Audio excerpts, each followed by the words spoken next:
Chapter 37. Why do you want to cook all of a sudden? Li Yundong asked curiously. Su Chan's voice was so sweet that it made Li Yundong feel weak from head to toe. I just want to cook. Just let me. Li Yundong chuckled. What? Do you feel bad seeing me busy around here? Seeing that Li Yundong was so considerate, Su Chan quickly nodded her head like a chick pecking at rice. Her watery eyes were wide open, full of expectation. Li Yundong brought his face closer to hers. If you feel bad, just give me a kiss, he said with a smile. Forget about cooking. There's too much smoke in here. I don't want to ruin your skin. Su Chan shook Li Yundong's hand. No, no, no. I want to cook a dish. All right. Don't shake me. What do you want to cook? Egg fried rice? Egg fried rice? Egg fried eggs? You're not going to cook egg fried rice, are you? You're the one who's going to cook egg fried rice. Su Chan huffed. Li Yundong chuckled. There's no skill involved in cooking. It's easy for you to learn. Su Chan was a little upset. I know how to cook. You're underestimating me. Li Yundong saw that the girl was unhappy, so he quickly coaxed, Fine, you know how to cook.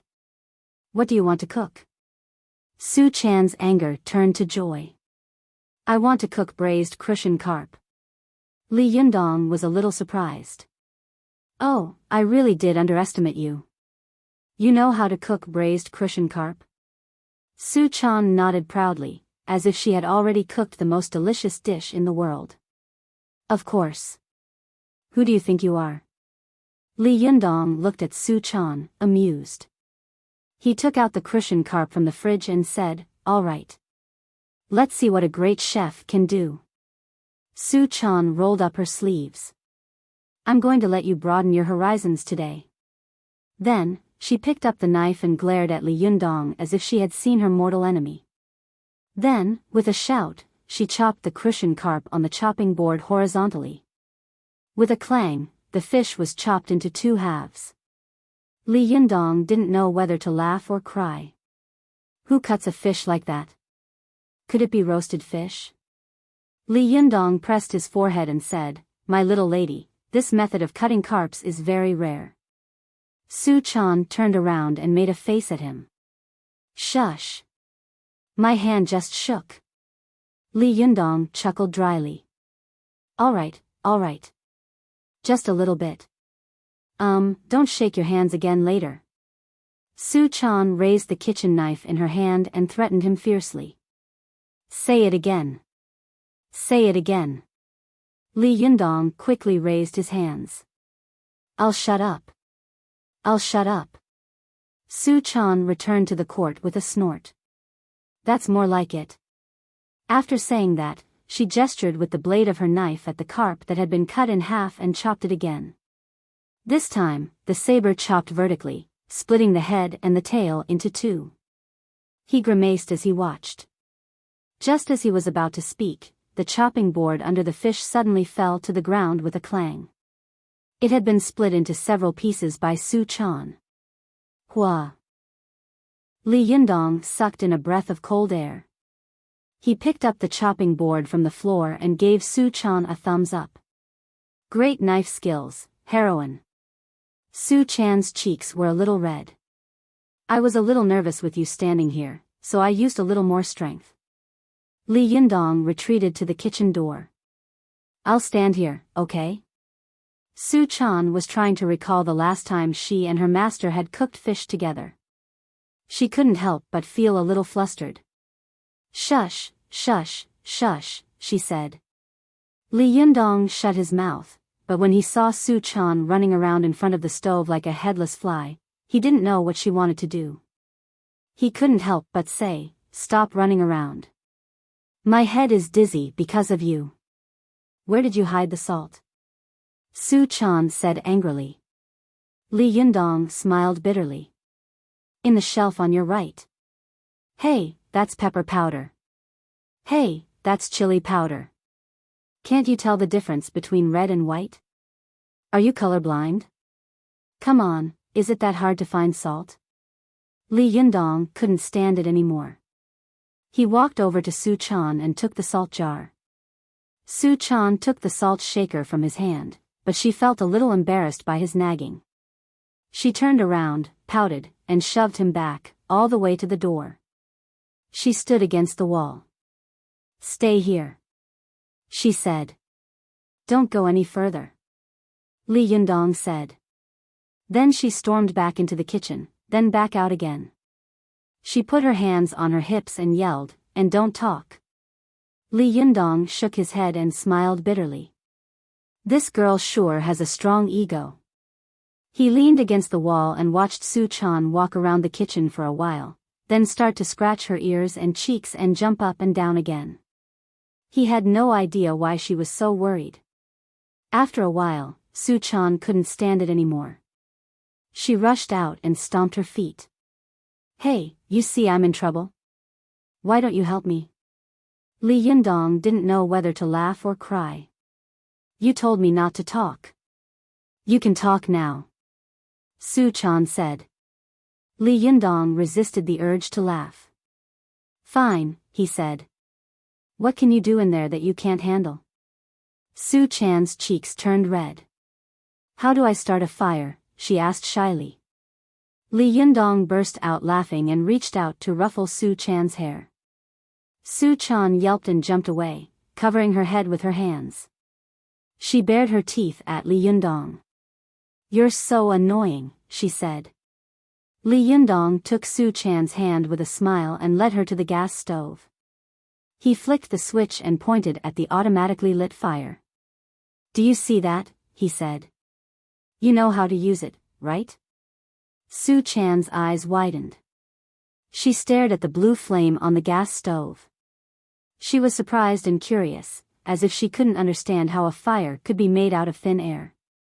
When Su Chan came back to her senses, she looked to the side and saw Li Yundong standing there with a smile on his face. There was a hint of mockery in his eyes.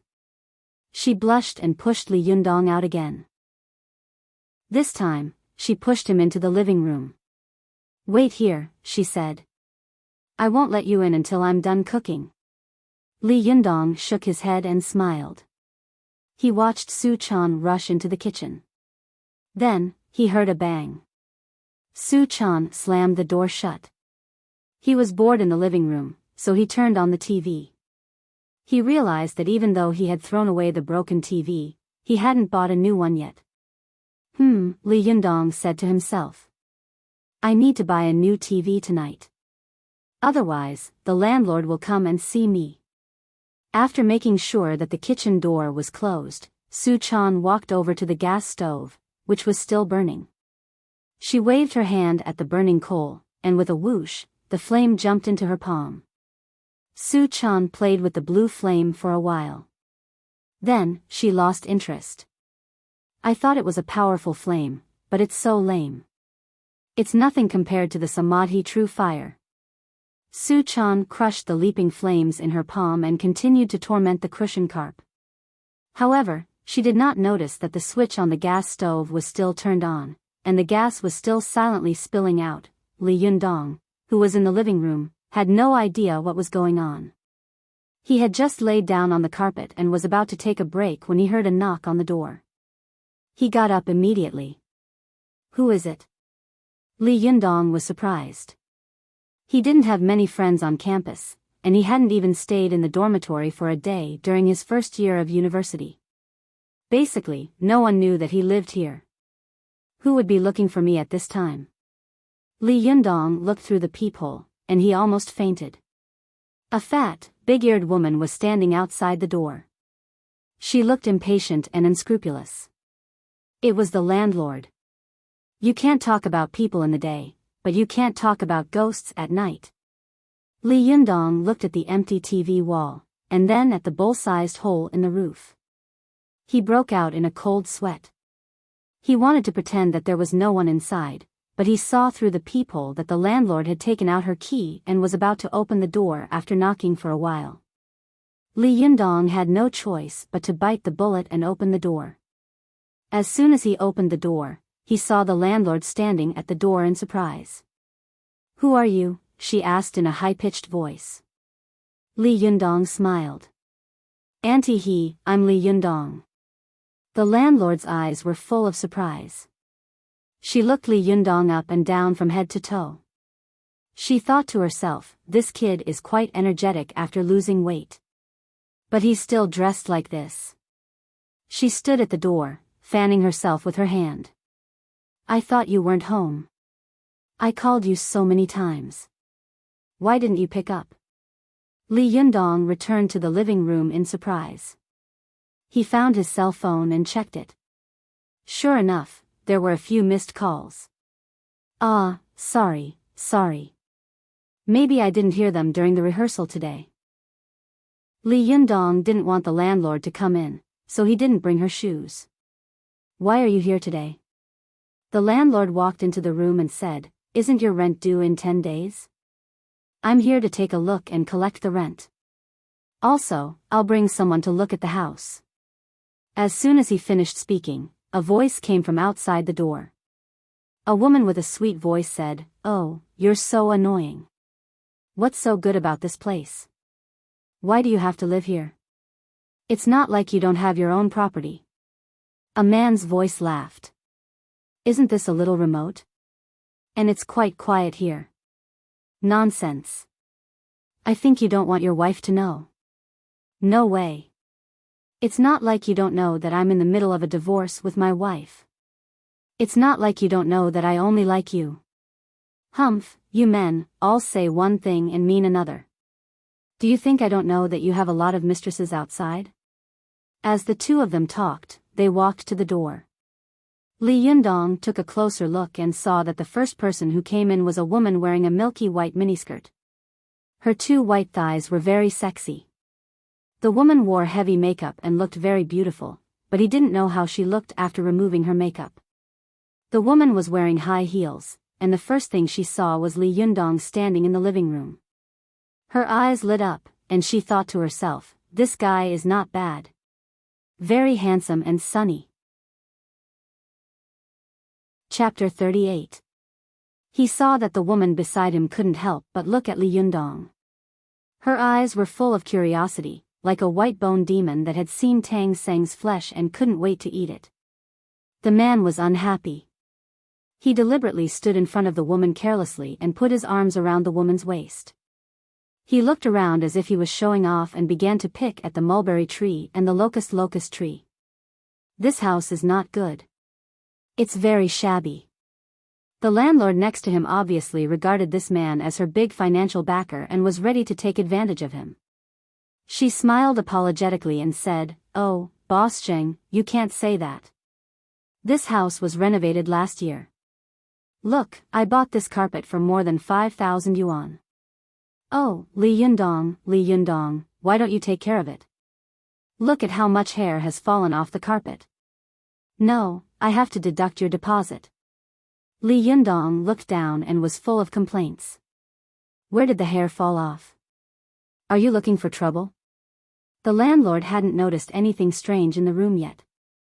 She turned to the nouveau riche and said with a smile, "Boss Zheng, this house is in a good location and has good lighting. It's a good deal." She was about to say something when Li Yundong interrupted, "Auntie, I didn't say that I don't want to renew the lease." The landlord turned around and looked Li Yundong up and down. There was a hint of disdain in her eyes. She thought to herself, "You poor student. You only rented this house for 2 months, and you cut the price for half a day. You still pay the rent monthly. How can you compare to this big boss in front of me? He rents it for 2 years, and he pays it in full." The landlord said in a strange tone, "Oh? Li Yundong, the rent is much higher than before. It's not the same price as before. And now the rent is paid every 6 months." Li Yundong interrupted her rudely, "I'll pay." This sentence made the landlord choke, and she couldn't say the rest of the words. Although she was a Philistine, she was not so shameless to fall out with others. She had no choice but to look at the nouveau riche, Boss Zheng. The short man walked up to Li Yundong and took out a pack of cigarettes from his pocket. He took one out and handed it to Li Yundong. Smoke? Li Yundong waved his hand and smiled politely. I don't smoke, thank you. Boss Jing sneered. Which man doesn't smoke? After that, he put the cigarette in his mouth and lit it up. Let me tell you, young man, he said to Li Yundong, it's impossible for a man to not know how to smoke.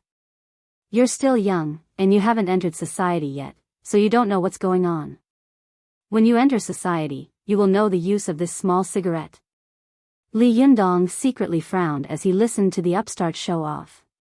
He quietly distanced himself from him, using his body posture to signal, I don't want to talk to you. However, the nouveau riche didn't like Li Yundong very much and wanted to show off in front of him. Li Yundong took a step back, and he also took a step forward. He took a drag on his cigarette, then blew out a smoke ring and said, this Furong Wang is getting more and more boring. Cigars are still the best. Last time, I brought back a box of cigars from Colombia. That smell, tsk. The nouveau riche showed off in front of Li Yundong. Li Yundong had a good temper, so he didn't argue with him. The beautiful woman that the nouveau riche had brought with him was very fond of Li Yundong. She didn't like him and wanted to help Li Yundong out. Come on, will you die if you don't show off? The nouveau riche didn't get angry. He laughed proudly and waved at the woman. Come here, come here. The woman was a little reluctant to go over.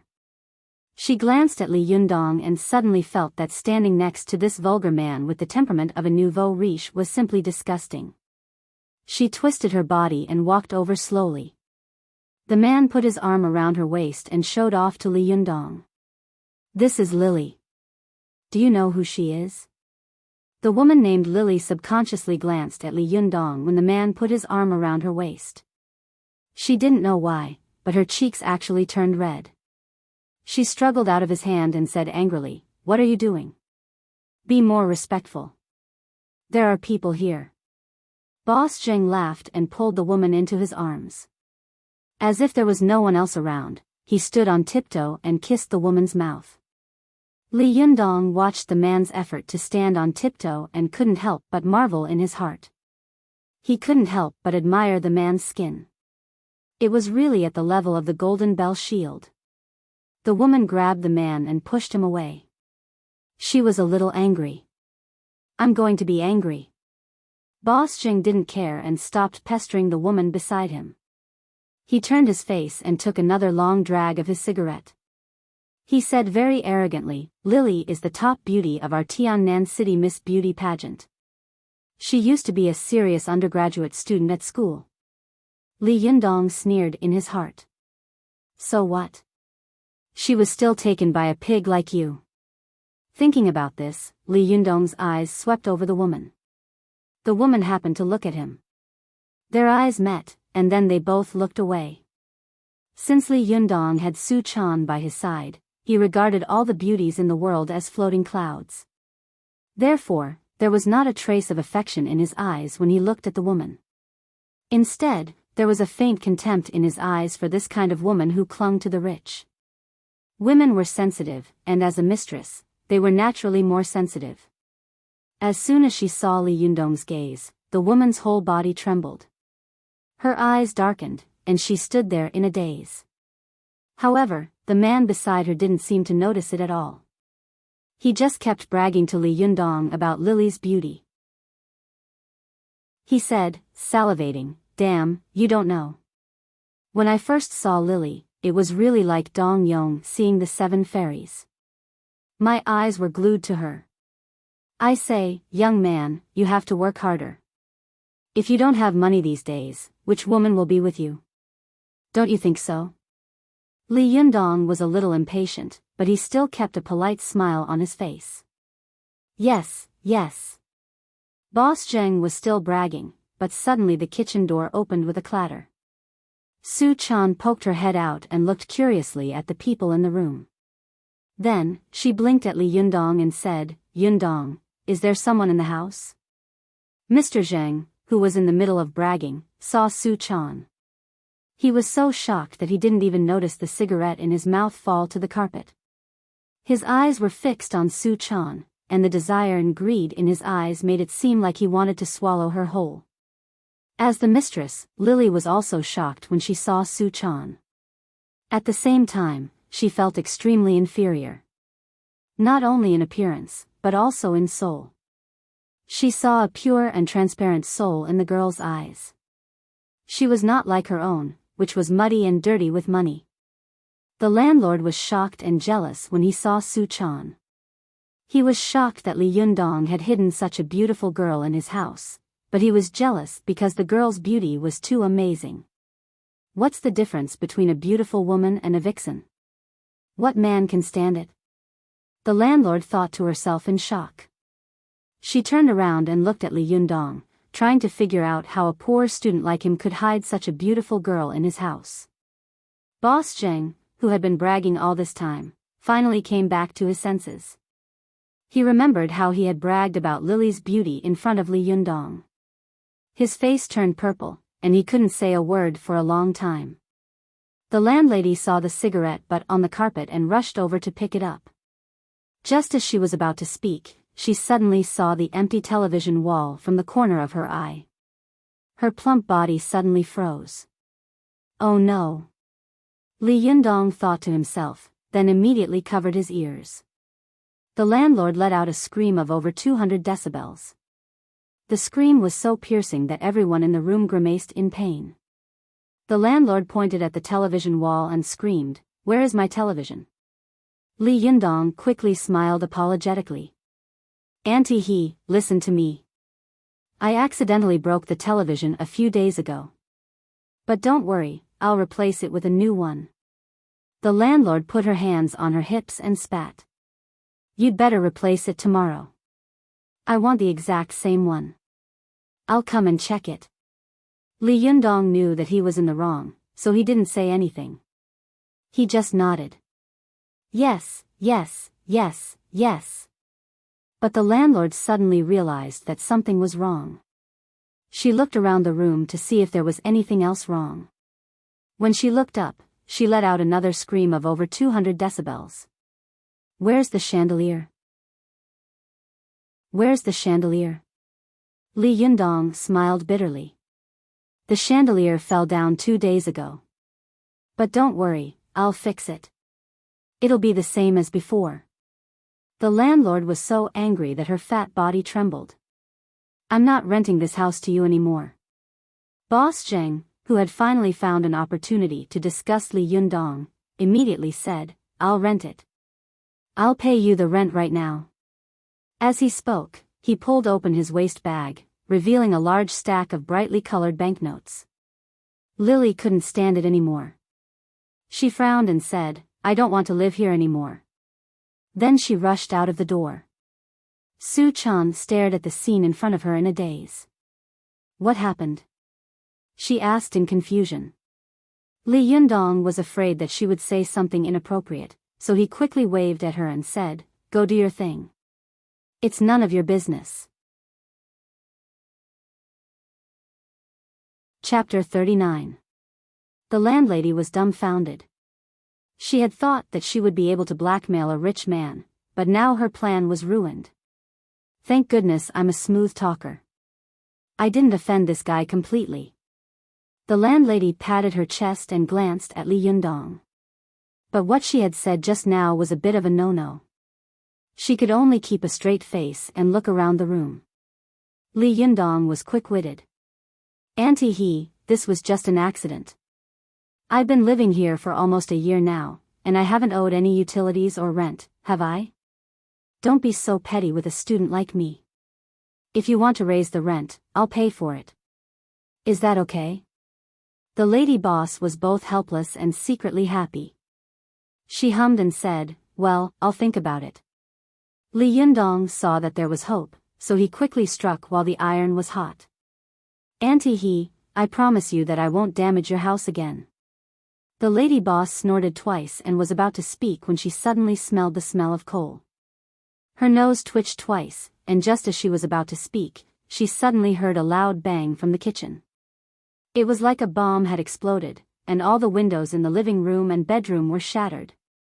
The landlady was so scared that she fell to the ground. Her eyes were wide open, not knowing what had happened. Li Yundong ran toward the kitchen like a madman. "Su-chan," he yelled. He rushed to the kitchen and saw that only the frame of the glass door was left. Su-chan was standing in the kitchen with her back to him. He had no idea what had happened to her. Ignoring the shattered glass on the door frame, he covered his head with his hands and rushed in.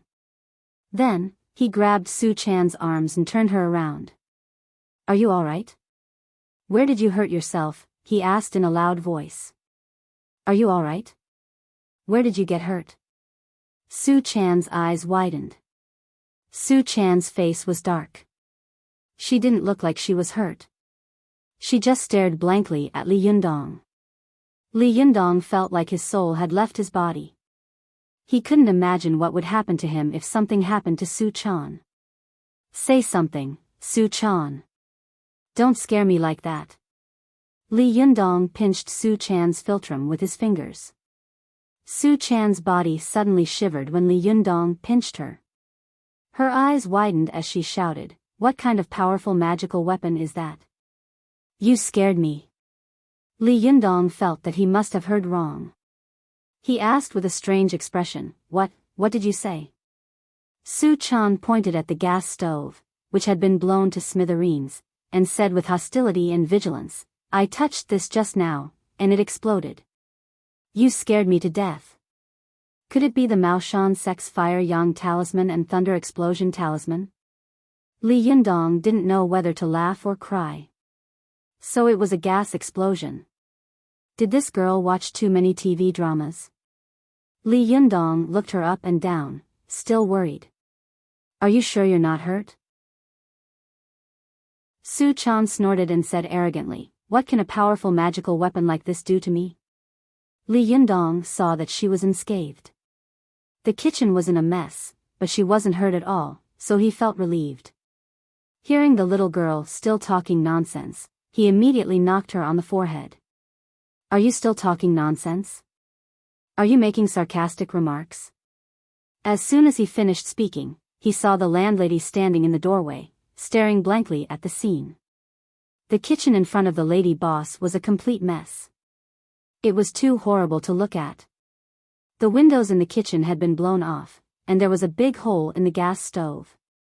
The fridge and the walls were all covered in blackened mess.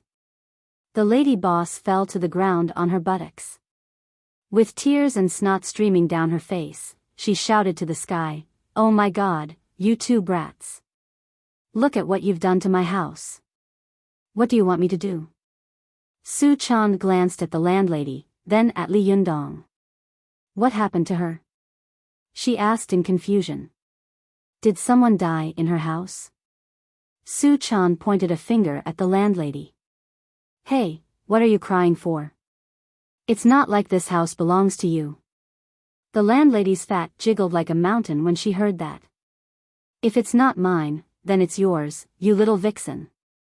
Can you afford to pay for what you've done to my house?" "Is this really her house?" Su-chan asked meekly. She turned to Li Yundong with a skeptical look. "Is this really her house?" Li Yundong poked her forehead in annoyance. "You're such an idiot," he said. "Shut up and stand aside. Don't talk." Su-chan realized that she had caused trouble again. "Wait. Why did I say again? How many times have I caused trouble already?" Su-chan lowered her head, fidgeting with the hem of her shirt. She looked up at the kitchen, which looked like it had been bombed. She felt a little wronged. "But how can you blame me for this? There were traps and magical weapons in the house, and they were caught off guard." Su-chan stood behind Li Yundong, too timid to speak. She looked like a young wife who had done something wrong.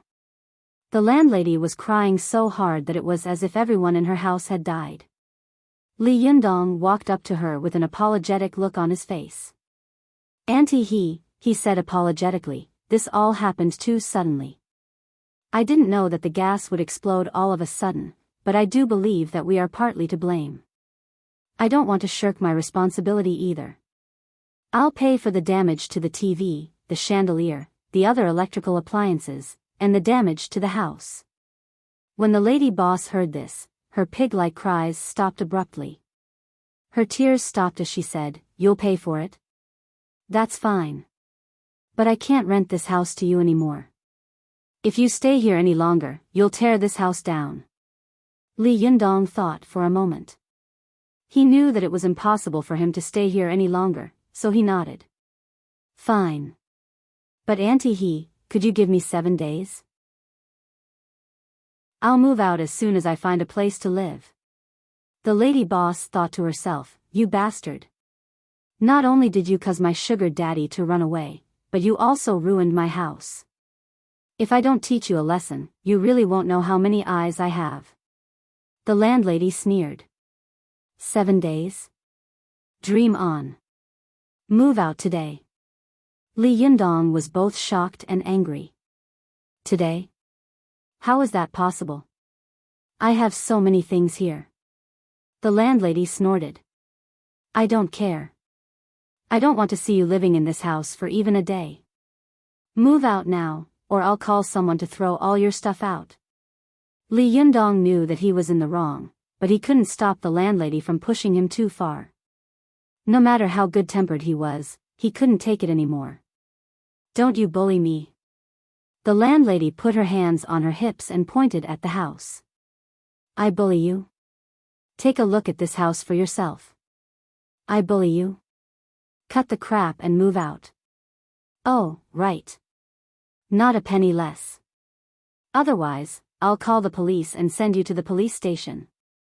Su Chan, who was standing beside Li Yundong, couldn't stand it anymore. She raised her head and was about to say something, but Li Yundong glared at her. The little fox jumped in fright and retracted her head.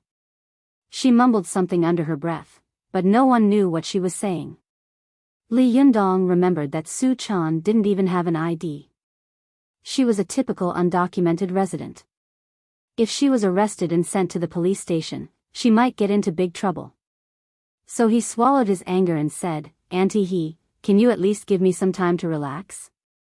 Where am I supposed to find a place to live now?" The landlady sneered. She was determined to chase the bastard away. "There are so many motels around the school these days," she said. "You can find a place to live if you don't want to. Hurry up and pack your stuff and get out of here." Li Yundong took a deep breath and said stubbornly, "Just give me 1 more day. I'll move out tomorrow. Now you want me to drag a lot of things and take a girl with me. Where am I going?" The landlady stomped her feet and cursed. "So you know that, you son of a bitch. You're so young, you haven't even grown your feathers yet. You look so poor, yet you want to act like a prostitute? Why don't you take a piss and look at yourself? What the hell do you think you are? Pay me and get out of here, or I'll call the police to arrest you." The fire in Li Yundong's chest suddenly rose. He was furious. He raised his fist and clenched his fingers so hard that they creaked. He wished he could punch the lady boss into meat paste. Seeing Li Yundong's expression, the lady boss rushed out of the room and sat down in the hallway of the building, crying, "Murder! Murder! This guy messed up my house, and now he wants to kill me to shut me up." Li Yundong said, "Murder! Come and take a look. There's no justice in this world anymore." By then, all the neighbors had come out to watch the commotion. People from upstairs and downstairs had come out to watch the commotion. They crowded the hallway and pointed at Li Yundong and Su Chan. Su Chan was angry and sad at the same time. She was angry because the landlady was so aggressive and unreasonable. She was sad because she had caused too much trouble for Li Yundong this time. Li Yundong stood where he was, panting heavily through his nose. His face alternated between blue and white, and his expression was uncertain. After a while, he suppressed the murderous glint in his eyes. He took a deep breath and smiled coldly. "Su Chan." "Yeah," Su Chan answered in a low voice. Wait here for me, Li Yundong said, then went into his bedroom and grabbed his bankbook. I'm going to withdraw the money, he said coldly to the landlady. How much do you want me to pay? I'll pay. But don't you dare ask for too much. Otherwise, I'll make sure you suffer even if I have to go to the police. The landlady was a little scared when she saw Li Yundong's expression. But then she remembered that there were so many people in the hallway watching the commotion. She put her hands on her hips and calculated in her mind. Then she held up 5 fingers. 50,000. Chapter 40. Hey, landlady, you're too black-hearted. It's just the kitchen, isn't it? It only costs a few thousand yuan to renovate it. Plus the appliances, it's only about 10,000 yuan. Yeah, he's just a student. Where did he get so much money? That's right. The landlady was frightened by Li Yundong. Her voice trembled. What do you want? Put me down. We can talk about it. Li Yundong sneered. Think carefully before you speak. How much do you want? The landlady did some serious calculations. With the TV, the chandelier, the renovation of the roof, and the kitchen, she estimated that it would cost at least 20,000 yuan. It would be a little difficult for the student to come up with such a small amount of money. But if she asked for too much, he would be driven to desperation, and she would lose even more. The landlady gritted her teeth and said, 20,000 yuan, no less. Li Yundong thought it was an acceptable amount. He didn't want to make a big deal out of this, so he put the landlady down and said, okay. Wait here. I'll go get the money. After that, Li Yundong entered the house and said to Su Chan, who was standing in the room at a loss, wait for me here. I'll be back soon. Su Chan opened her mouth to say something, but in the end, she didn't. She just said timidly, you, come back soon. Li Yundong nodded at her, took the bank card, and went out. Everyone in the hallway was shocked by Su Chan's beauty, especially the men, who pretended to look into the room inadvertently. Su Chan was annoyed by everyone's stares, so she hid in the bedroom, closed the door tightly, and hid like an ostrich. As soon as she entered the door, she was filled with regret and sadness. Her fingers were twisted together, and tears were about to fall. Why is this happening? Am I going to leave this place in the future? Su Chan looked around. The first time she came to the secular world, she had spent her time in this place. Subconsciously, she not only had a strong dependence on Li Yundong, but also a strong attachment to the place where she lived. The thought that she would not be in this place in the future made Su Chan's heart feel suffocated. She stayed in the room for a long time, waiting for Li Yundong to come back. She couldn't sit still anymore, so she opened the door and ran out of the living room to see if Li Yundong was back. But as soon as she came out, she heard the people in the corridor whispering, hey, hey, she's out, she's out. TSK, TSK, so beautiful. Yeah, the girl is so beautiful. She's really a vixen. Which man can stand it? I can't have this kind of girl. Otherwise, there will be endless disasters. Haven't you heard of the saying, femme fatale? Most of the people who were talking were women. They were jealous of Su Chan's beauty, so they secretly made up stories about her. The men couldn't wait to make Su Chan their own, so why would they care about a femme fatale? However, they pretended to be sanctimonious and couldn't help but agree, yes, yes, it's too flirtatious. I don't dare to take it. I can't control myself. What if I wear a green hat in the future? In the living room, Su Chan felt like she was sitting on pins and needles. She thought, did Li Yundong really leave me here? Will he despise me for causing trouble for him? Su Chan fidgeted anxiously at the thought. Most of the women in the world who weren't good-looking hated those who dressed up coquettishly and seduced men, especially their own men.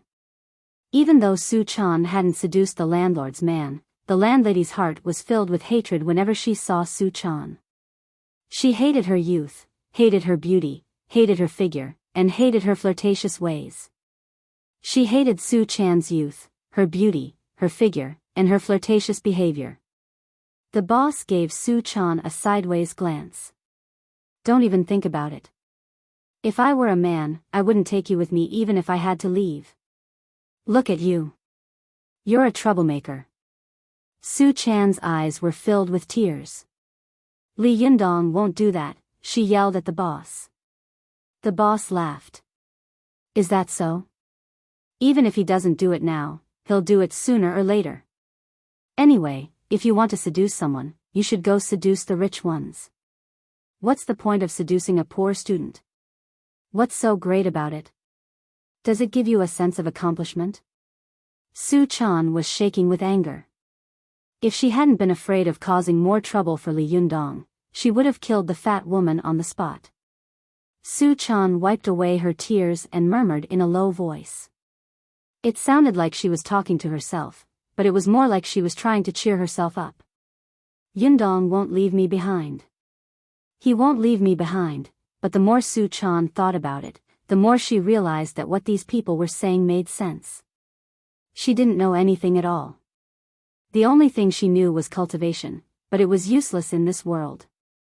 All she wanted to do was cook for Li Yundong. The more Su Chan thought about it, the more scared she became.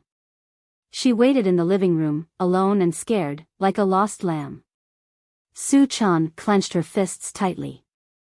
Tears threatened to fall at any moment, but every time a tear was about to fall, Su Chan stubbornly sniffled and threw her head back, as if trying to prove something to Su Chan. Just when Su Chan was about to give in, Li Yundong returned with a paper bag in his hand. He waved it in front of the landlord. I'm going in to get a pen and paper. Let's sign a contract. Li Yundong went into his bedroom to look for a pen and paper. As soon as Li Yundong entered the bedroom, Su Chan followed him. As soon as they entered the room, Su Chan threw her arms around him and burst into tears. What's wrong? Li Yundong asked as he wiped away Su Chan's tears for her. What happened? Su Chan sobbed. They said that you don't want me anymore. Li Yundong's face darkened. They've gone too far. I'm fine with them bullying me, but they're bullying you too. This is intolerable. Li Yundong was about to go out and cause trouble, but Su Chan pulled him back. The little fox wiped the tears off her face and sniffled. As she cried, she said, I don't know anything. My mouth is clumsy, and my limbs are clumsy. I can't help you with anything, and I only cause trouble and trouble for you. Then, Su Chan looked up at him with teary eyes. Will you despise me? She asked. Will you hate me? Li Yundong's gaze softened. He used his hand to gently wipe away the pearl-like tears on Su Chan's round, jade-like face. I'm not that tall or handsome. I don't come from a rich family, and I'm not very capable either. I can't give you good food and clothes, and I might not even be able to afford a house in the future, let alone a BMW or a car befitting your status. Will you despise me? Su Chan looked at him and shook her head. No, that's not it. You're the nicest person in the world. You're the nicest person in the world. Why would I despise you? Li Yundong smiled and pinched Su Chan's cute little nose. Then I won't despise you either. Don't worry. Su Chan stared at Li Yundong. There was a hint of joy in her eyes, but there were still tears at the corner of her mouth. Really? She asked weakly. Li Yundong patted Su Chan's head. Really? He said gently. Unless you want to leave on your own, I won't despise you even if you poke a hole in the sky. Su Chan's tears turned into a smile. The smile on her face was as bright as a flower, but the tears in her eyes kept falling like pearls from a broken necklace. She threw herself into Li Yundong's arms and started crying again. Li Yundong smiled bitterly and patted Su Chan's back. Hey, what's wrong? Why are you still crying? I don't know, Su Chan said coquettishly. I just feel like crying. Li Yundong patted Su Chan's back and smiled. All right, don't cry. I still need to write the contract. Pack your things later. We're leaving. Su Chan wriggled out of Li Yundong's arms. Where are we going? Li Yundong laughed. The world is big. Where can't we go? Why must we stay here and let people roll their eyes at us? Su Chan nodded. Yeah. I'll help you pack your things. After comforting Su Chan, Li Yundong opened the door and walked out. As soon as he came out, he saw many pairs of eyes staring at him. It was as if the two of them had done something shameful in the bedroom. Li Yundong sneered inwardly. Ignoring the people around him, he wrote down the contract he had discussed with the landlord in the living room and tossed it to the landlord. Take a look at it yourself. If you agree, then sign the contract. I'll give you the money, and we'll leave immediately. The landlord took the contract and read it a few times. Then, she slapped her thigh. Good. You're straightforward, so am I. Give me a pen. Li Yundong watched the lady boss sign the contract, then put it away and handed the money to the lady boss. He went into the house to pack up his things, and then left the apartment where he had lived for nearly a year under the watchful eyes of everyone. Li Yundong saw that the lady boss had signed the contract. Before Li Yundong left, the landlord stood in the stairwell and sneered. Li Yundong, you've lived here for almost a year. Let me give you a piece of advice. Study hard. Don't try to keep a girl as a mistress at such a young age. That's for the rich. You can't afford it. A female tenant who had a crush on Li Yundong laughed. Boss, that's a little too much. How do you know that they're not mutually willing? After receiving the compensation from Li Yundong, the lady boss was not afraid at all. She sneered and said, Him? He's just a poor kid. He doesn't even have a lot of money on him. It's already good enough that he can afford to keep himself.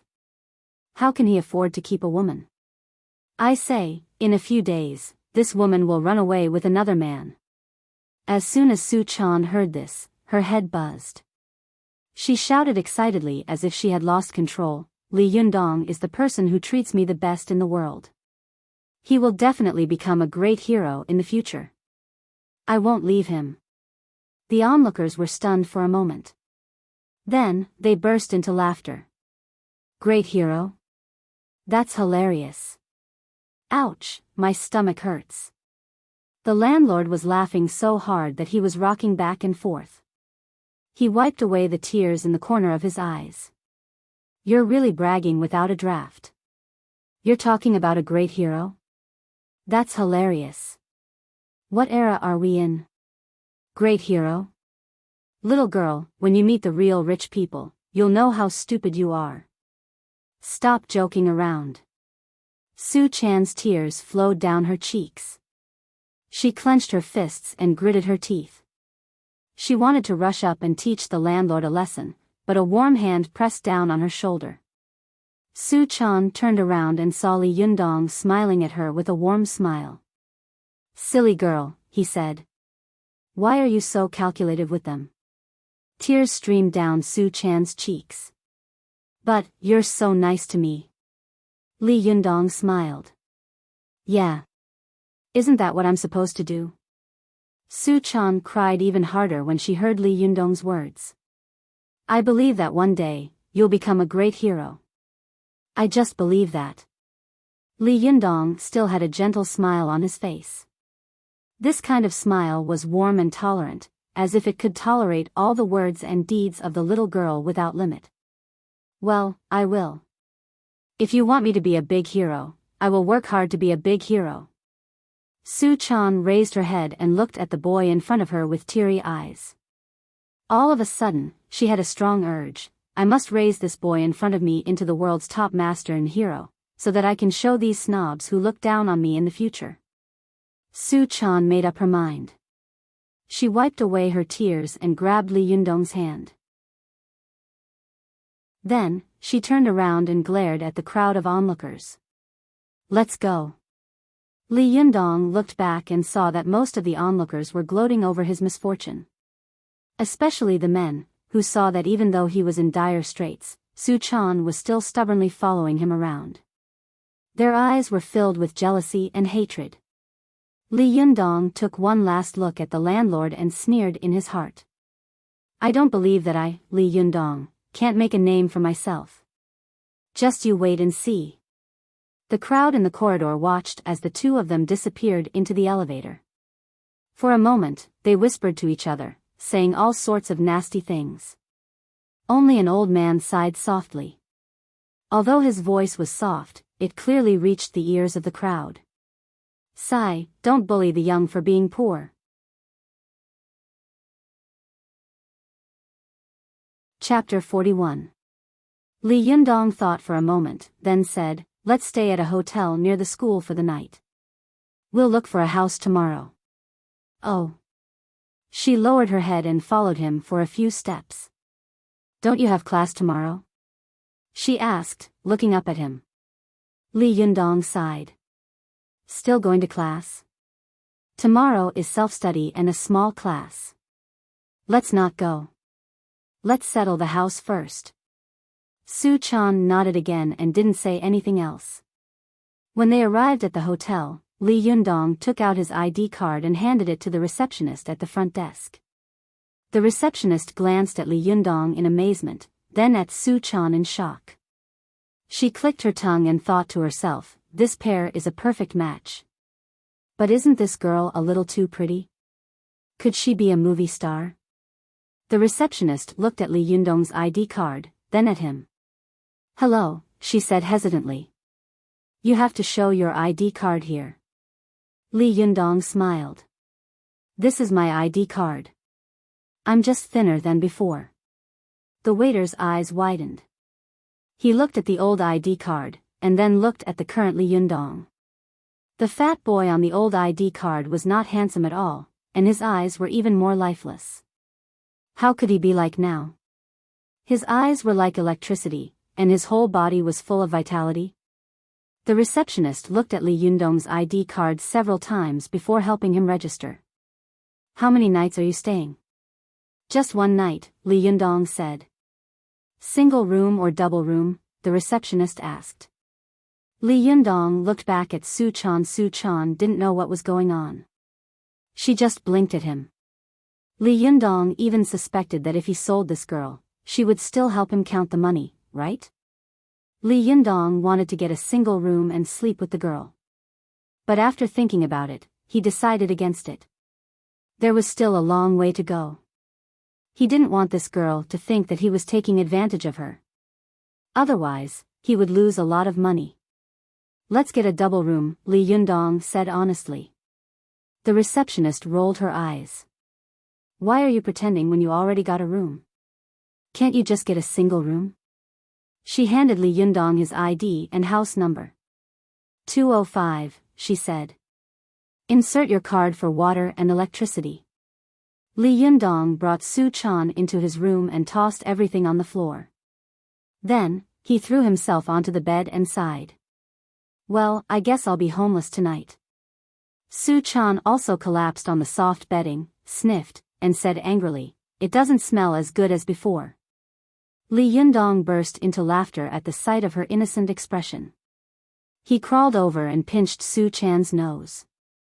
Idiot, he said. The blankets here change every day. How could there be any smell? Su Chan chuckled and dodged his attack. Then, she picked up a pillow and tried to hit him with it. You're so annoying. Don't come near me. You keep pulling my nose. Li Yundong said with a smile, you won't let me, will you? All right, I'll creak you. As he spoke, he used his hands to rub the little fox's waist and armpits. However, the little fox was not very afraid. It just giggled and twisted its body, flapping its hands and feet. Between the two of them, one was a teenager who wasn't even 20 years old, and the other was a girl who didn't know much about the world. Both of them had the temperament of a teenager. Even though they had a bellyful of resentment before, they had now forgotten all about it. Li Yundong and Su Chan fooled around on the bed for a while until they collapsed on the bed, gasping for breath. They stared at each other with wide eyes. All right, Li Yundong said with a smile. Now the two of us depend on each other. He reached out and brushed a lock of hair from Su Chan's forehead. Even though Li Yundong's words sounded bleak, Su Chan's heart was filled with an indescribable sweetness and warmth. She hugged Li Yundong's arm tightly and said in a sweet voice, "From today onwards, I won't cause you any more trouble. If you don't let me talk, I won't talk. If you don't want me to do anything, I won't do anything. I'll be a good girl. But you can't abandon me. You can't starve me. You can't leave me all alone." Li Yundong recalled how Su Chan had hugged him and cried her heart out when he came back. She must have been scared out of her wits when he abandoned her. He stroked Su Chan's hair gently. "I won't despise you. I won't starve you. I won't abandon you. I definitely won't abandon you. But I'm not going to do anything to you. You can say whatever you want and do whatever you want. I won't stop you." Su Chan's eyes widened. "Why? My words always cause trouble for you. I just wanted to do you a favor, but..." Su Chan lowered her head. Li Yundong lifted the girl's chin with his fingers, stared at her, and said, "Compared with your appearance, I prefer your straightforwardness and naivety. I like your innocence and cuteness. So, I don't want you to become a yes man just because of what happened today. That's not cute at all." Li Yundong put on a stern face. "If you're not cute," he said, "I won't like you anymore." The more Su Chan listened to him, the more tears welled up in her eyes. Her heart grew warmer and warmer. When he was done, she pouted and gave Li Yundong a resentful look. "Why are you so nice to me?" Li Yundong laughed and pinched Su Chan's nose. "It's just the two of us now. If I'm not nice to you, who am I supposed to be nice to?" Su Chan buried her head in Li Yundong's chest and pounded him with her fists. "You're so annoying. You're so annoying. I hate you. I hate you. Why are you so nice to me?" Li Yundong smiled bitterly. "Is it a sin to be nice to you? Cough, cough. Be gentle. You're going to punch my lungs out." What Li Yundong didn't know was that Su Chan had made up her mind to groom Li Yundong into a powerful master because of the landlord and the others' insults.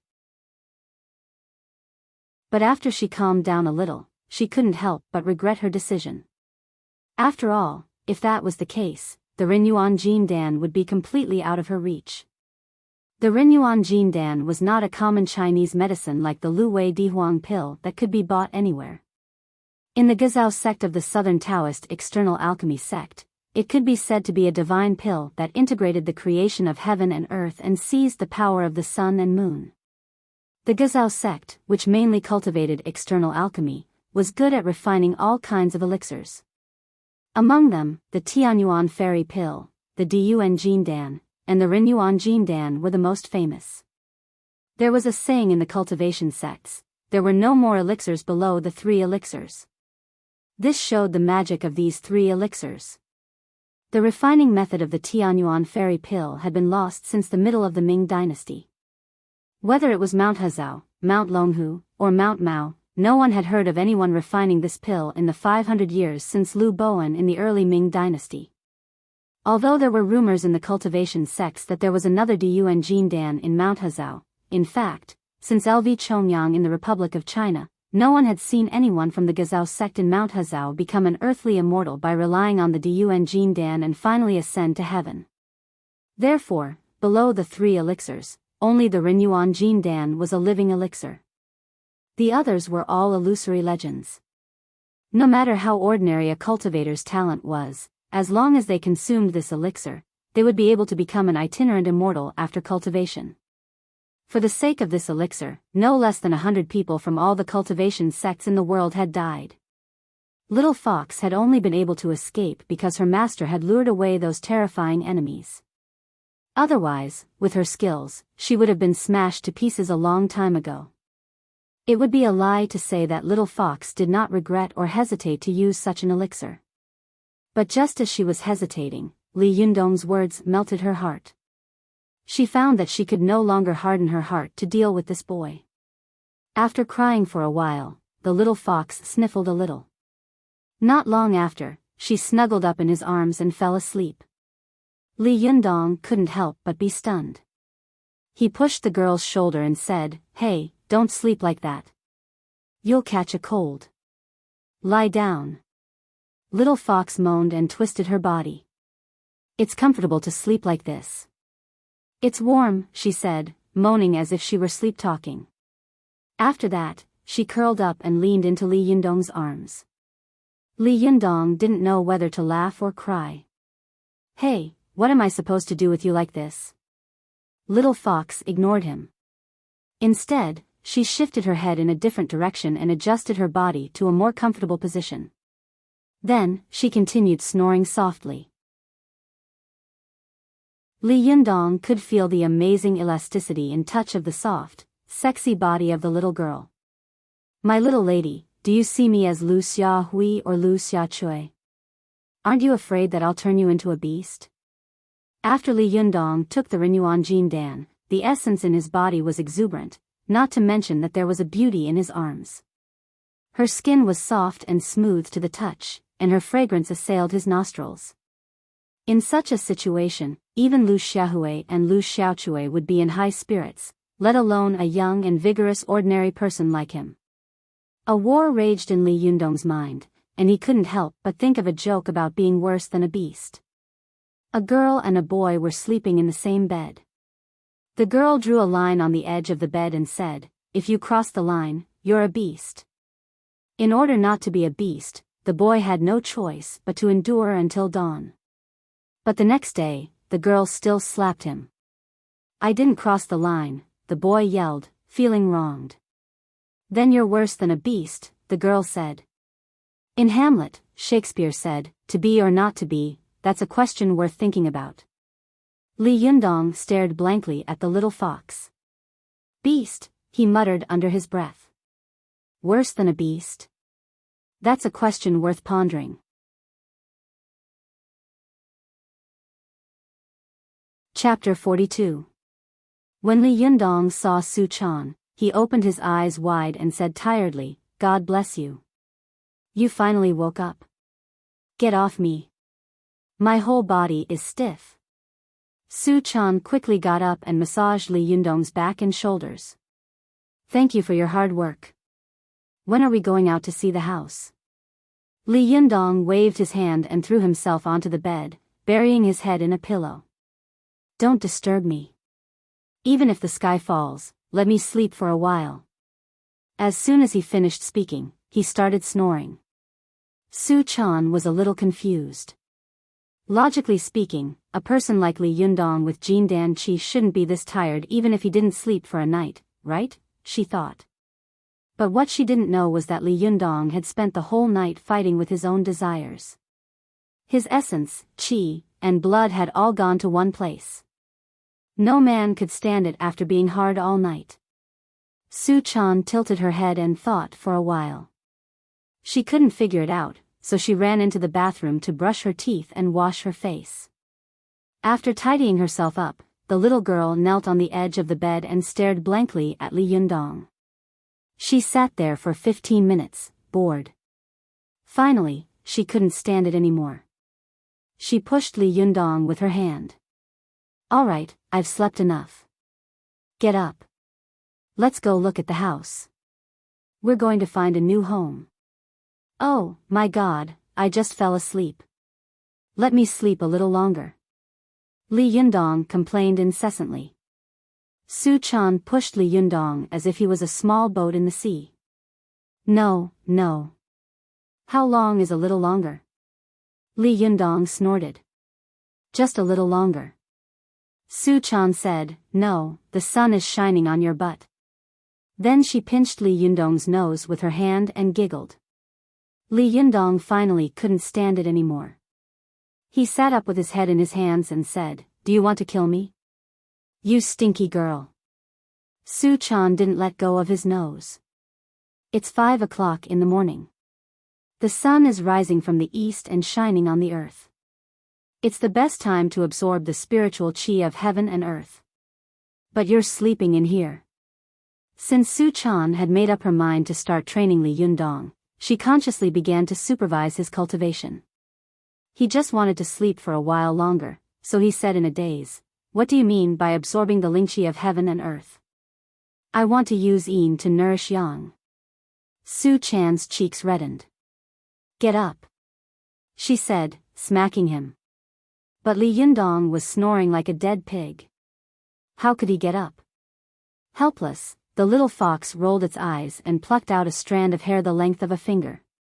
Circulating its qi, the strand of hair straightened like a needle. Su Chan thrust the needle into the Baihui point on the top of Li Yundong's head. The Baihui acupoint was the head of all acupoints. It was the place where yang qi gathered, and it was also the best place to regulate yuan qi. Li Yundong let out a loud howl and sprang up from the bed. He clutched his head and glared at Su Chan. "Are you trying to murder me for my money?" All right. You're awake?" Su Chan giggled as she pulled his hand into her own. In the movie The Sound of the Wind, Old Ghost was tormented by Godfather Lu until he was on the brink of death. Even a needle in his head didn't stop him from waking up. Li Yundong was just sleepy. Once Li Yundong's Baihui acupoint was pierced, the yuan qi in his body surged. It was like he'd taken a stimulant. How could he still be sleepy? Li Yundong wiped his face and found that he really wasn't sleepy anymore. All right, he said helplessly. "I'm scared of you. Let me wash my face and brush my teeth, then we'll go out."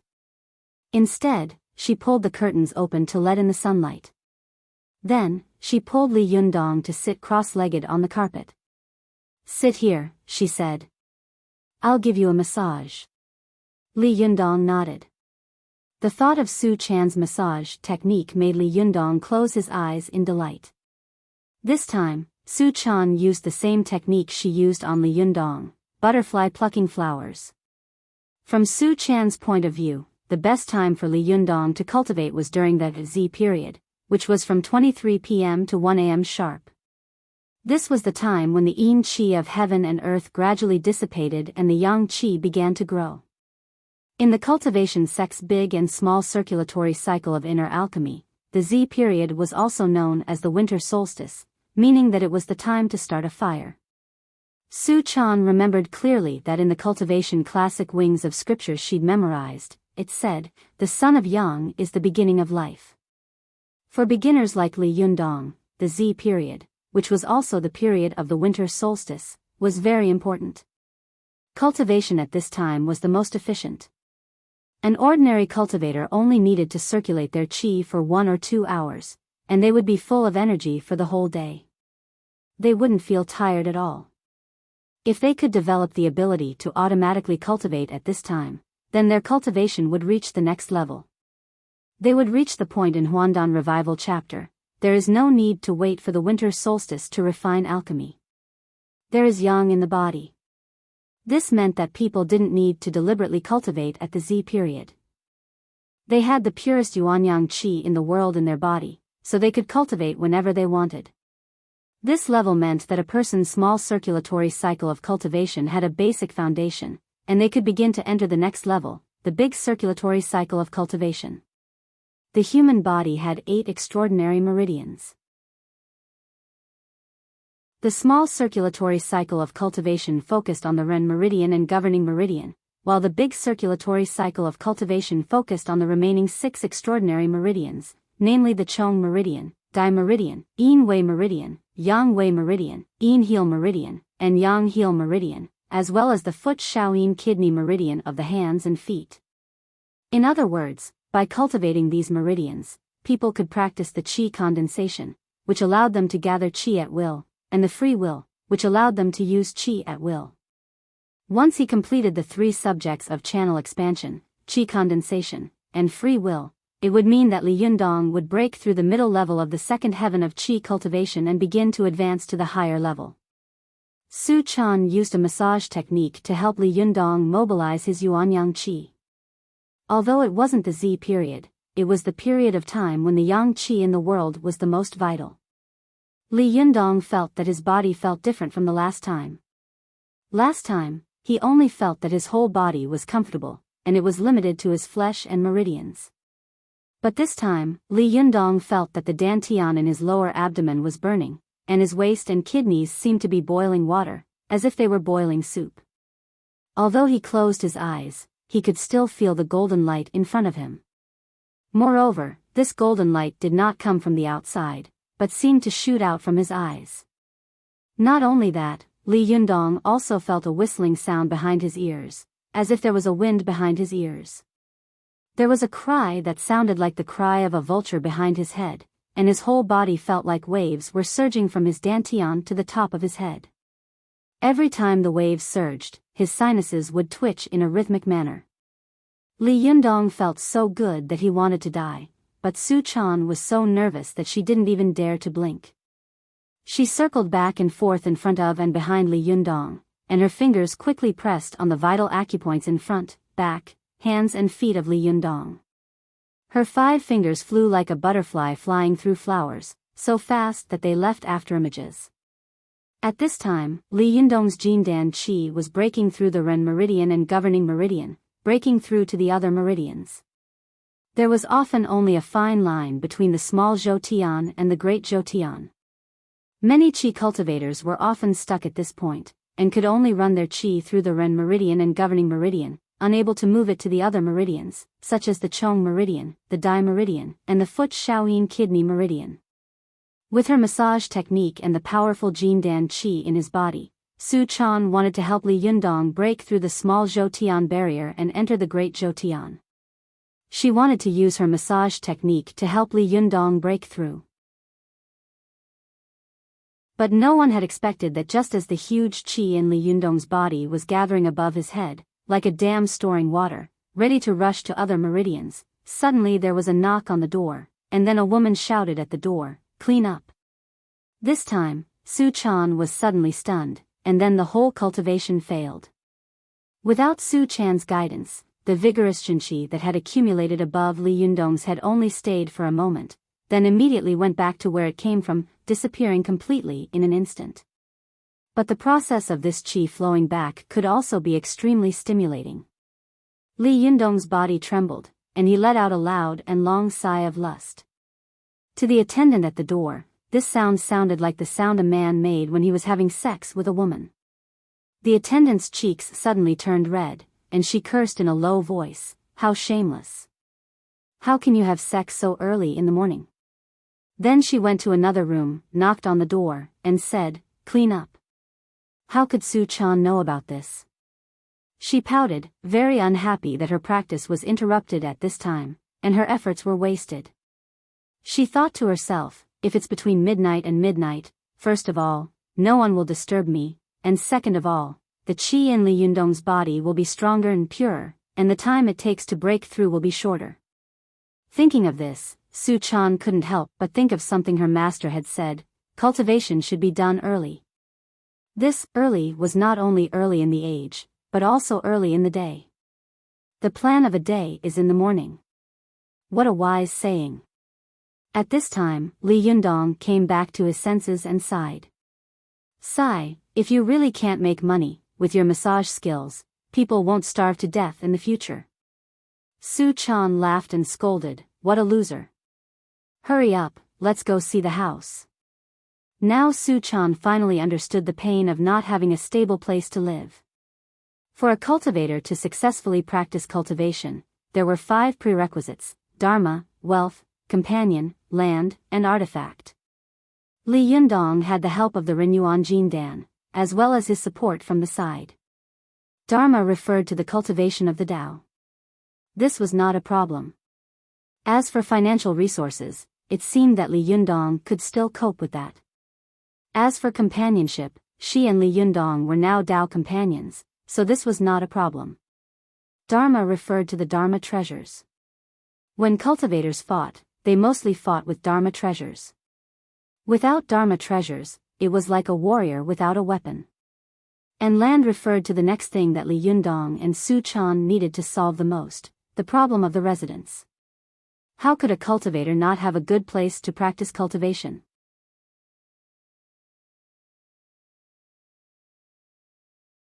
Chapter 43. However, Su-chan didn't think that way.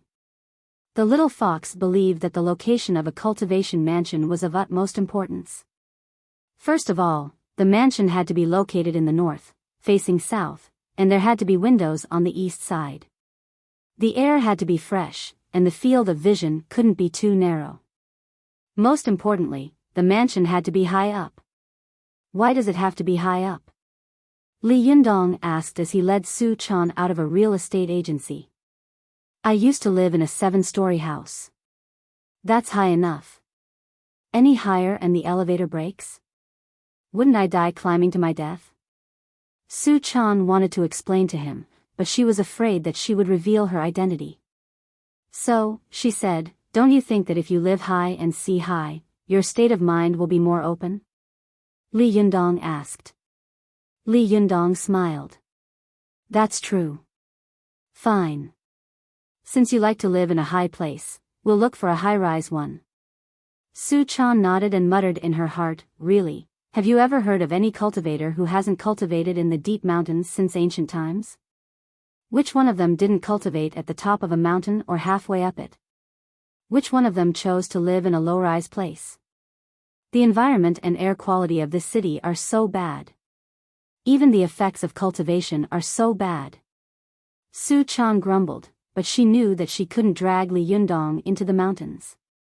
If she did, Li Yundong would have a mental breakdown. It wasn't easy to find a high-rise apartment. Li Yundong and Su-chan had gone to a few places, but they hadn't found a suitable one. Su-chan had basically shot them all down. Li Yundong was patient. He didn't have any requirements. As long as Su-chan was happy, he was happy. So he let her choose. At noon, the two of them arrived at a newly built residential area called Wuxia Garden.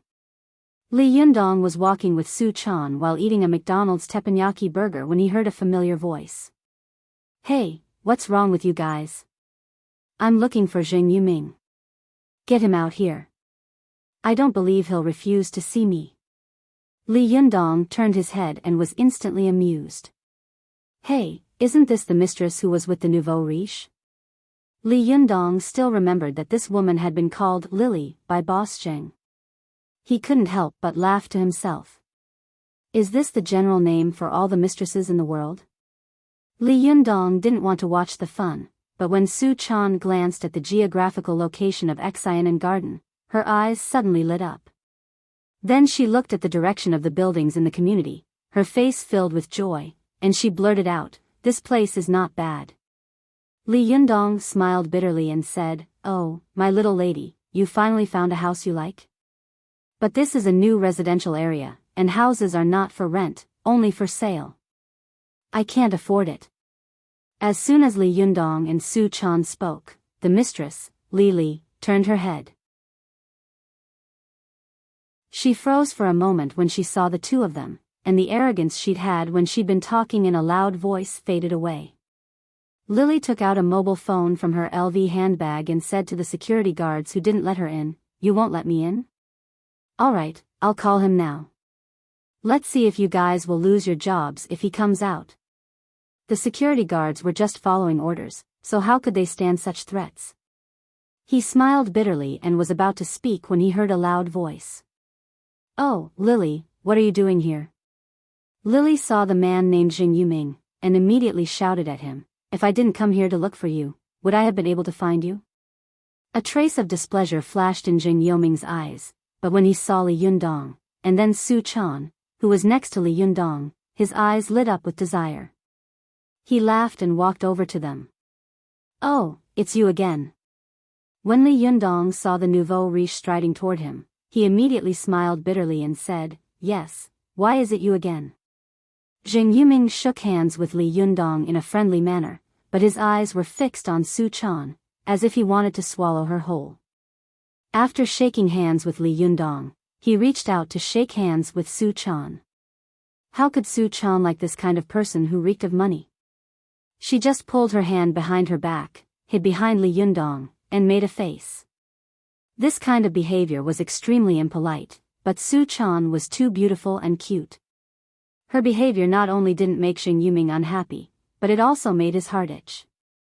Xing Yuming ignored his mistress and said to Li Yundong enthusiastically, "Young man, what are you doing here? Looking at houses?"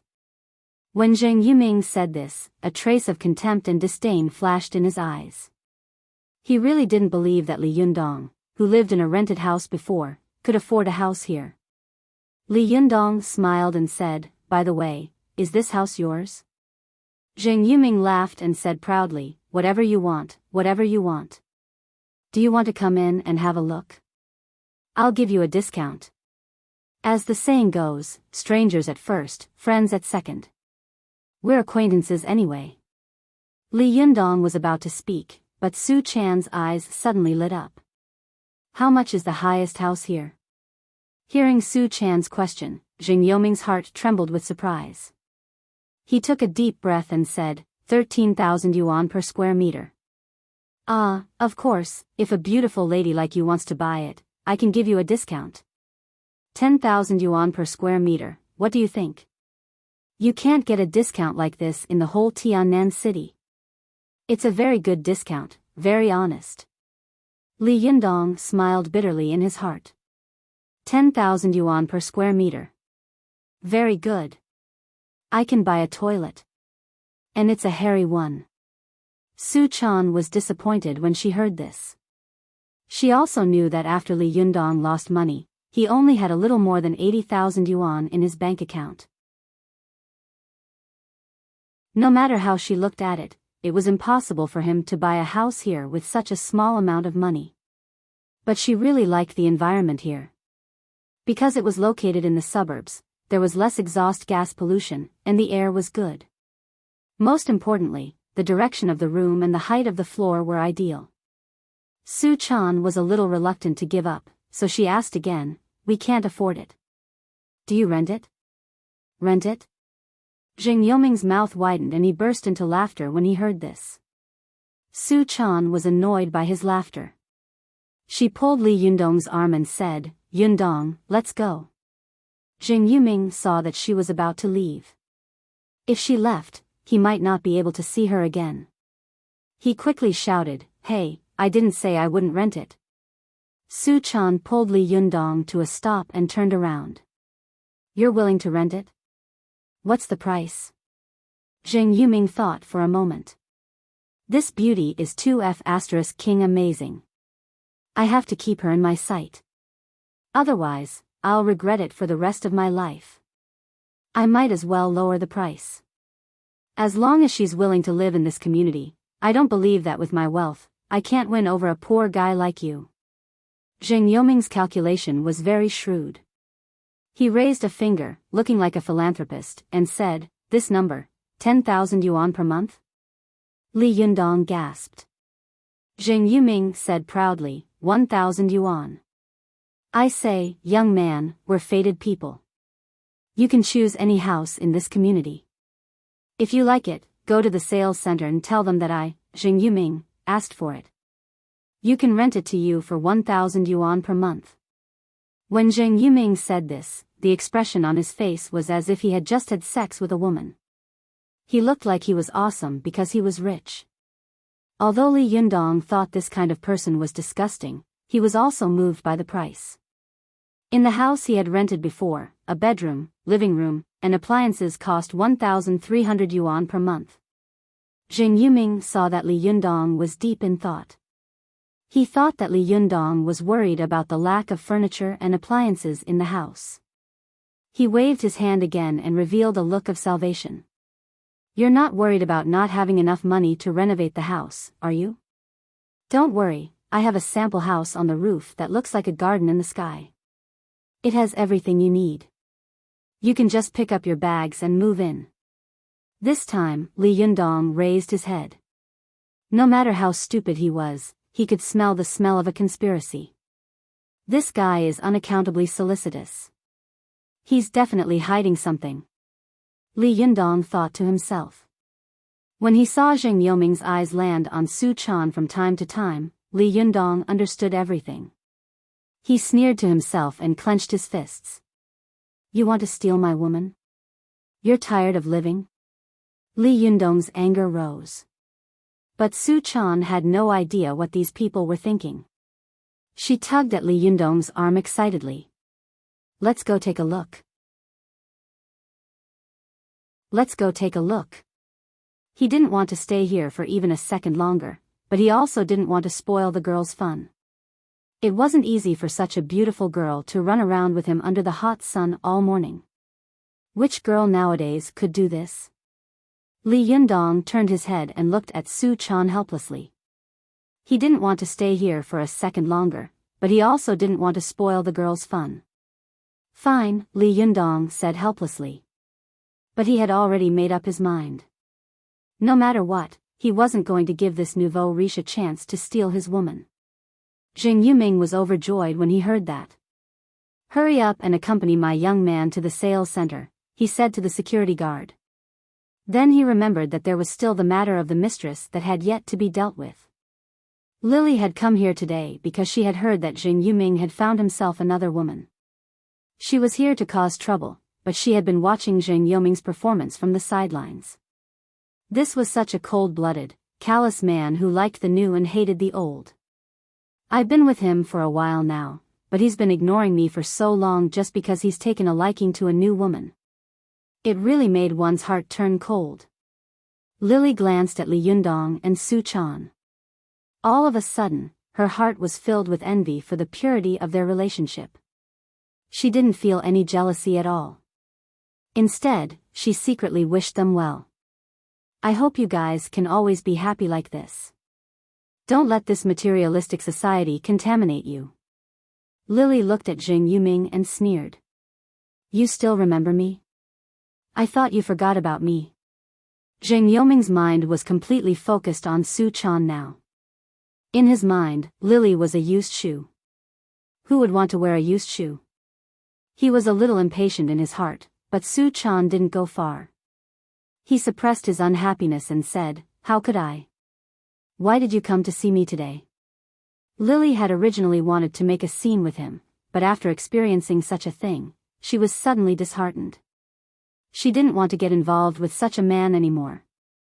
She looked around and said absent-mindedly, I missed you, so I came to see you. By the way, why didn't I hear that you have a sample house of the Sky Garden? You haven't even taken me to see it. No, I have to go see it.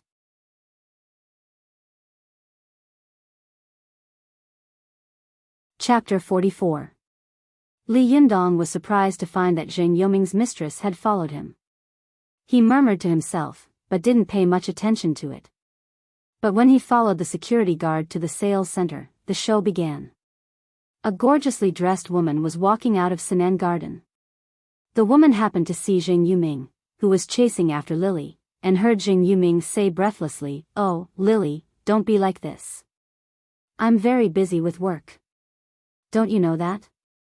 Lily sneered, Did I ask you to accompany me? Boss Zheng? When Jing Yuming heard this, he was about to lose his temper, but he saw his other lover standing in the distance. His legs suddenly trembled. Li Yundong's eyes widened as he stood in the sales center and watched the beautiful woman approach him quickly. Then, with one hand on his waist and the other pointing at Lily, he screamed at Jing Yuming, Who is this? Jing Yuming's face turned pale.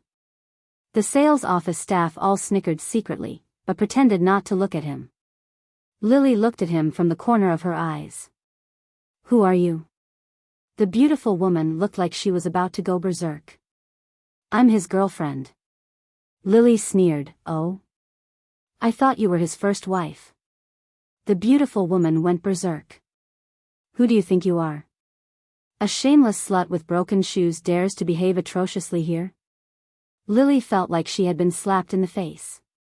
Her eyes subconsciously glanced at Li Yundong, but she saw that the boy was standing far away, looking at them as if he was afraid that he would be polluted if he got too close to them. Lily's heart twisted.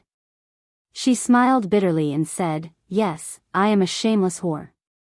Then what are you? A shameless whore? Everyone in the sales center, be it the staff or the customers, felt a chill run down their spines. What a fierce sentence. Su Chan looked at the two beautiful women in confusion. She turned her head and asked Li Yundong, what's wrong with them? Why are they cursing each other as soon as they meet? Li Yundong looked at Boss Zheng with a hint of schadenfreude. He was secretly happy, so he said in a low voice, the mistress met the mistress. Li Yundong rubbed his chin and said with a heartless smile, but which one of them is the mistress and which one is the mistress? That's a lot to study. Su Chan blinked her eyes and asked in confusion, Xiao San. Xiao Si? What do you mean? Li Yundong looked at Su Chan and sighed. He stroked the girl's hair with his hand. Nowadays, innocent girls like you are a national treasure. Su Chan said. You're right. What does it mean? Su Chan tugged on Li Yundong's arm and acted coquettishly. The real estate agent who was sitting next to her stared blankly at her adorable expression. Li Yundong lowered his voice and explained with a smile, it's the third concubine who met the fourth concubine. Oh, Su Chan said, but she still couldn't understand. Then why are they fighting? Li Yundong ruffled the girl's hair and said, don't ask. Just watch the show. Su Chan rubbed the top of her head and glared at him. You're so annoying. While the two of them were talking, Little 3 and Little 4 had already taken up positions, ready to PK. The beauty suspected to be Little 4 couldn't beat Li, who was suspected to be Little 3. She put her hands on her hips and screamed at Jing Yuming, Yuming, tell me who she is today. Jing Yuming obviously wanted to smooth things over, and he didn't want to make a big deal out of it in front of Su Chan, so he smiled apologetically and said, oh, Mingming, she's the Li Tsongli I told you about. Li Tsongli sneered and said, in the past, when you were intimate, you called me Little Lily, but now you're calling me Li Tsongli. Jing Yuming, I finally see you clearly. Okay, from now on, you go your own way, and I'll go my own way. But let me tell you, Jing Yuming, you can't give me less than a penny. Otherwise, I'll reveal all your past scandals. Seeing that Li Tsongli had backed down, the beauty named Mingming immediately said arrogantly, huh, why are you so arrogant? Didn't you just give Jing Yuming 2 abortions? What's the big deal? I've given Yuming 4 abortions. Even I'm not as arrogant as you are. That's right, Yuming. Oh. She was lying on Jing Yuming's shoulder, smiling as if she was asking for credit. Li Yundong was angry when he heard this. He hated the two women for not knowing how to cherish themselves, but he also hated the man for being shameless. He sneered and spat in a low voice, beast. Who would have thought that the sales clerks and sales clerks next to him would spit and curse, animal? Jing Yuming pushed Mingming off his shoulder in annoyance and glanced at Li Yundong. Su Chan was staring at him with a disdainful sneer. Jing Yuming felt as if someone had stepped on his tail. What are you waiting for, Xiao Bai? He yelled at the sales lady standing in front of Li Yundong. Take them to see the apartments. Xiao Bai shivered and quickly said to Li Yundong, Sir, please come with me. Li Yundong was in no mood to see the apartments, so he turned around and left. But Xiao Bai begged him in a low voice, Sir, please help me. If you leave, Boss Zheng will deduct my salary. Li Yundong was furious, but he didn't show it on his face. He followed Xiao Bai out of the sales center. As soon as he and Su Chan left, they heard Jing Yuming's angry roar. Shut up, stupid bitch. I've had enough of you today. Mingming, who seemed to be Xiao Si, yelled in disbelief, Are you scolding me? Not only am I scolding you today, but I'm also going to hit you. Then, a series of slaps and cries rang out. Li Yundong couldn't help but ask the sales clerk, Xiao Bai, is this how your boss treats women? Xiao Bai curled her lips and said disdainfully, that's not bad. 2 months ago, the 3 of them bumped into each other. That was like Mars colliding with Earth. All of the female employees here who are slightly good-looking have been harassed by him before. Li Yundong was indignant. None of you sued him? Xiao Bai sneered. Sue him? How? Is there really something that money can't solve these days? Li Yundong choked on his breath. This kind of thing is so infuriating. Why don't you quit? What's so good about working in a company like this? Xiao Bai looked Li Yundong up and down, then looked at Su Chan enviously. You guys are students, right? Li Yundong nodded. Sister Xiao Bai, how can you tell? Xiao Bai smiled. Don't call me Sister Xiao Bai. My name is Bai Xiaoyang. You can just call me Sister Xiaoyang. Other than students, there probably isn't anyone else who has such a simple idea like yours. It's so hard to find a job these days. So, if you haven't found a good job yet, just bear with it for now. Li Yundong felt a little depressed, as if there was a knot in his heart that he couldn't vent. Bai Xiaoyang drove him and Su Chan to a 25-story building in the residential area in an electric car. Li Yundong had already made up his mind not to live there, but he was thinking about how to break the news to Su Chan without hurting her enthusiasm. When they reached the top floor, Bai Xiaoyang opened the door to the sample room. Come in, she said to Li Yundong and Su Chan, let me introduce you. As soon as Su Chan entered the room, she ignored Li Yundong. She jumped into the room and quickly looked around. Li Yundong smiled at Bai Xiaoyang. Don't bother, he said. We can look around by ourselves. Bai Xiaoyang didn't insist. Okay, she said. Look around by yourselves. I'll wait for you in the living room. Li Yundong smiled at her, then walked into a bedroom. Su Chan, he whispered to Su Chan, do you really want to live here? Li Yundong had to admit that the decoration of the sample room was very fashionable and Western style, with all the furniture and appliances in the bedroom. If Zheng Yuming hadn't been so disgusting, Li Yundong wouldn't have been able to find anything wrong with the place. Su Chan was carefully looking at the wall. She sniffed with her nose, then frowned. There's a strange smell in here. Li Yundong sniffed. There's no smell. Su Chan shook her head.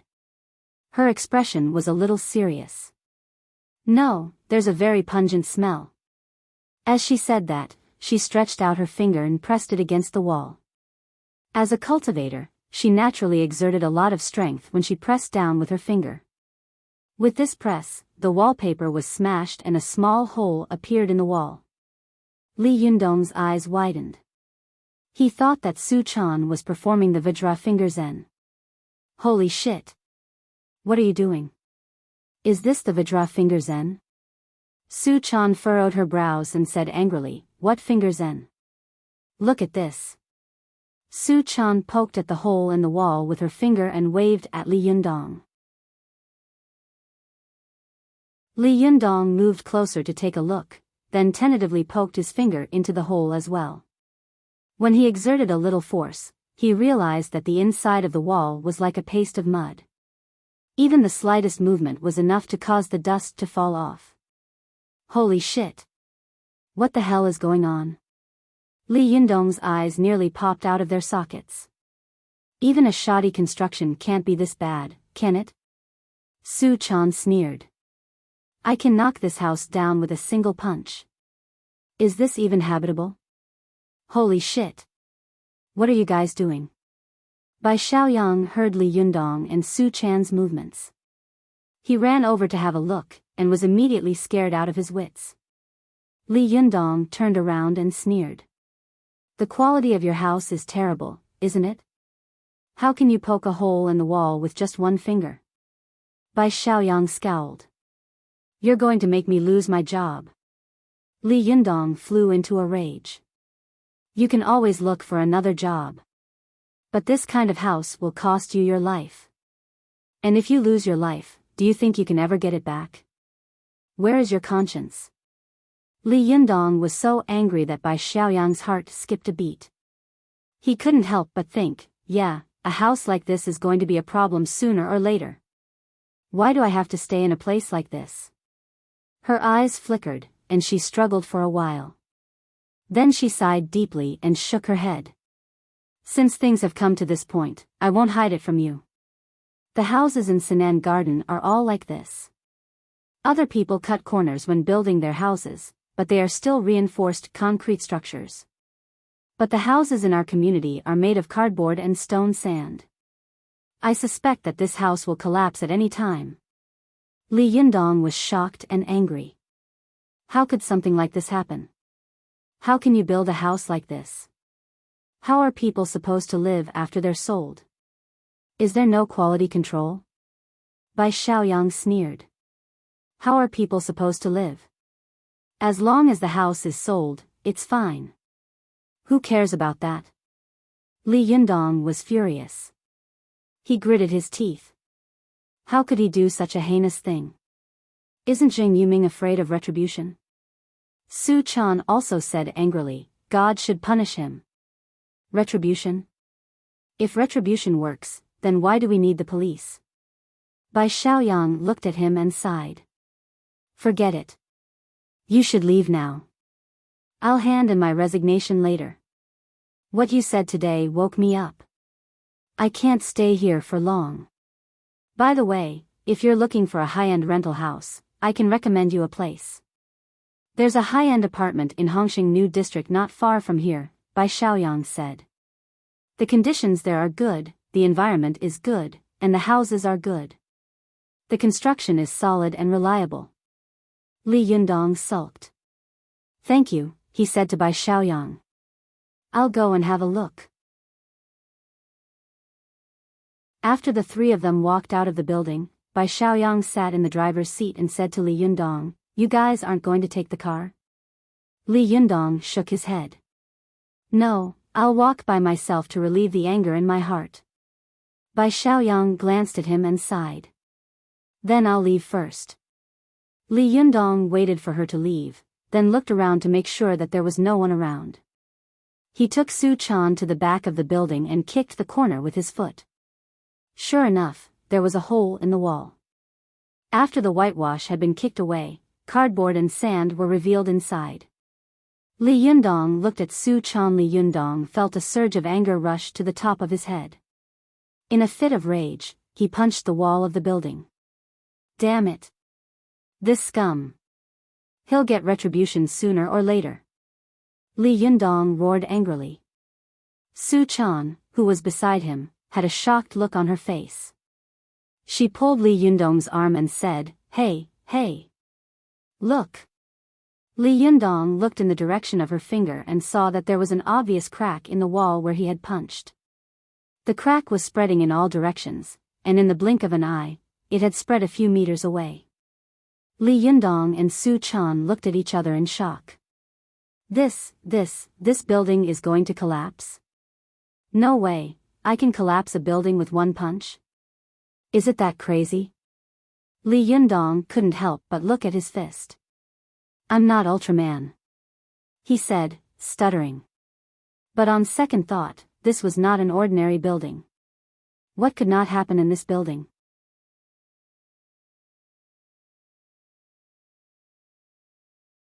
Chapter 45. Thinking of this, Li Yundong grabbed Su Chan's hand and slowed down. Slow down, slow down. Li Yundong lowered his voice and said to Su Chan, Otherwise, people will know that we did it. Su Chan wasn't stupid.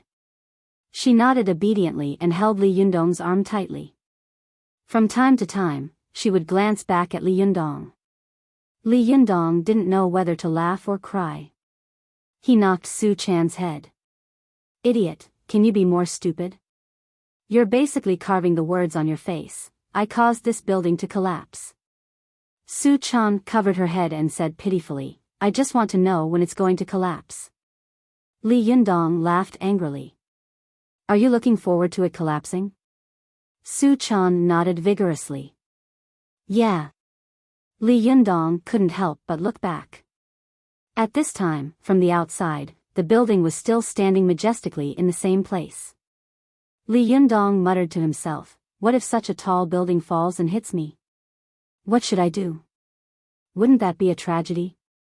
Thinking of this, Li Yundong and Su Chan couldn't help but speed up a few steps.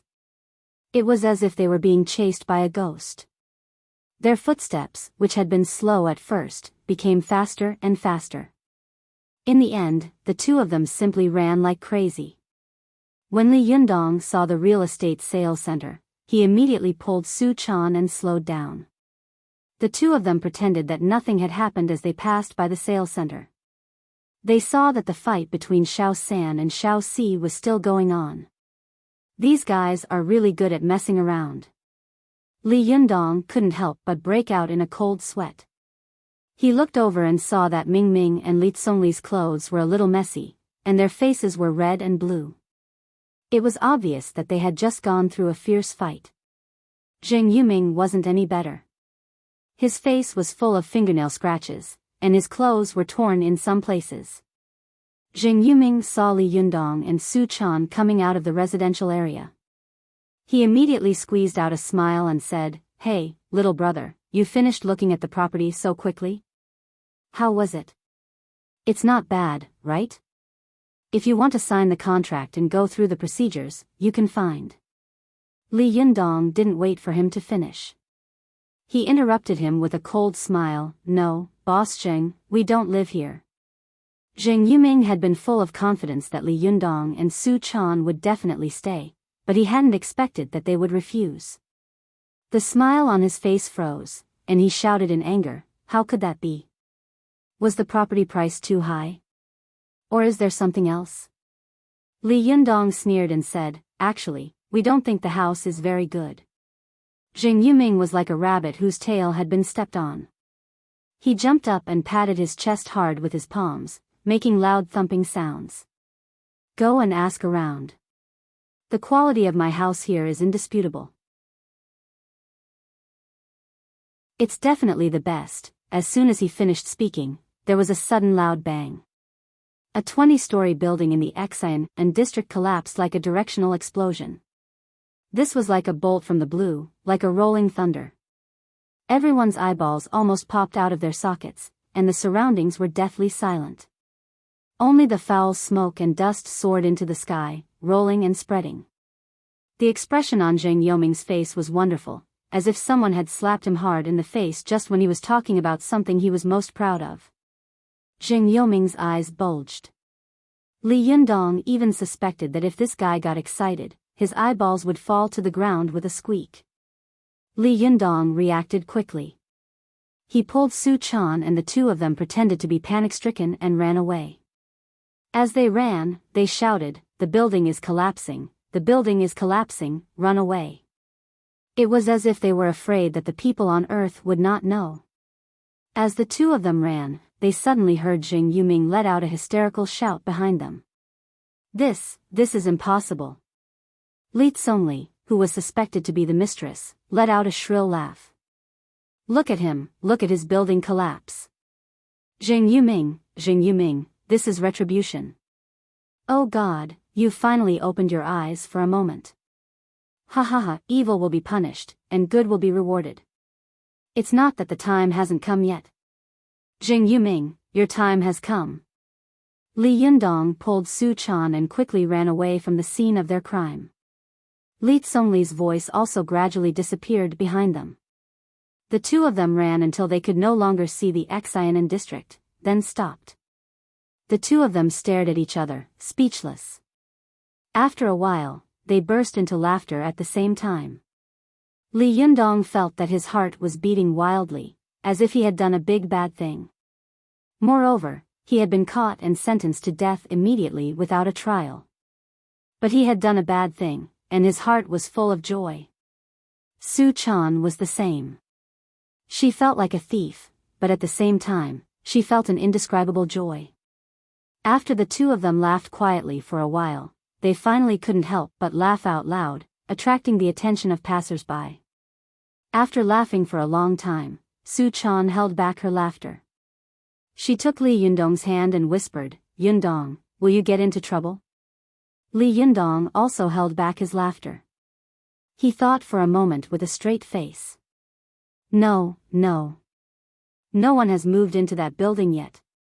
I'm benefiting mankind and enforcing justice on behalf of heaven." Su Chan giggled and said, "Good. This kind of person is full of evil tricks. It's so hateful. Li Yundong held the girl's hand tightly and thought to himself, the worst thing is that this guy wants to steal my property. Humph, if he dares to steal my property, I'll blow down your building. Thinking of this, Li Yundong felt that he had vented his anger, and it was indescribably refreshing. He laughed loudly, waved his hand, and said energetically, "Come on, let's continue to look at the houses. Even if there is such a rubbish house, I'll blow it down." The two of them walked far away from the Xianan district. Finally, they couldn't hide the pride in their hearts and the expression on their faces. Along the way, they regarded themselves as chivalrous men who enforce justice on behalf of heaven. Their eyes were full of spirit, as if they had done something great. Especially Li Yundong and Su Chan, who from time to time looked at each other and laughed in a way that only the two of them could understand. Fortunately, although the houses they looked at did not satisfy Su Chan, the quality of the houses was not as exquisite as the buildings built by Zheng Yuming. After walking for a while, the two of them went straight to Hongqing New District, which Bai Xiaoyang had introduced. As soon as they arrived at Hongqing New District, Su Chan's eyes lit up. In this district, there was a building about 20 stories tall, which stood out from the crowd. The buildings around it were all small multi-story buildings with only 5 stories or so. This was the only high-rise building in the district. Not only did it have a wide view of the surroundings, but the building's orientation was also very standard. Su Chan couldn't wait to drag Li Yundong to see the houses. Li Yundong laughed and said, "Idiot, we need to find an agent first." "Without an agent, do you know where there are houses and where there are no houses?" After saying that, Li Yundong dragged Su Chan to find an agent. After asking around, Li Yundong was shocked. The houses in this district were astonishingly expensive. There were no houses with 1 bedroom and 1 living room, and there were no houses with 2 bedrooms and 1 living room. There were only houses with 3 bedrooms and 2 living rooms, which happened to be on the top floor. Moreover, they met all of Su Chan's requirements in every aspect. Li Yundong's eyes widened. In his heart, he said, 4,500? Are you robbing me? My mom and dad gave me a month's worth of relief, and I've already eaten up the rent. Isn't that just like eating out of pocket? But when the agent showed Li Yundong and Su Chan around to see the houses on the top floor, Li Yundong felt that the 4,500 was worth it. The furniture and decorations in the house were almost all new, and the appliances were all there. It was as if Li Yundong could move in with just a bag. Su Chan wasn't the only one who liked the lighting and the layout of the house. Li Yundong also liked the rich Chinese-style decoration of the house. The agent was smart enough to notice that Li Yundong and Su Chan were only 2 people, so he figured that it would be difficult for them to afford the rent of such a big house. "If you guys are short on funds, you can stay here for now," the agent said.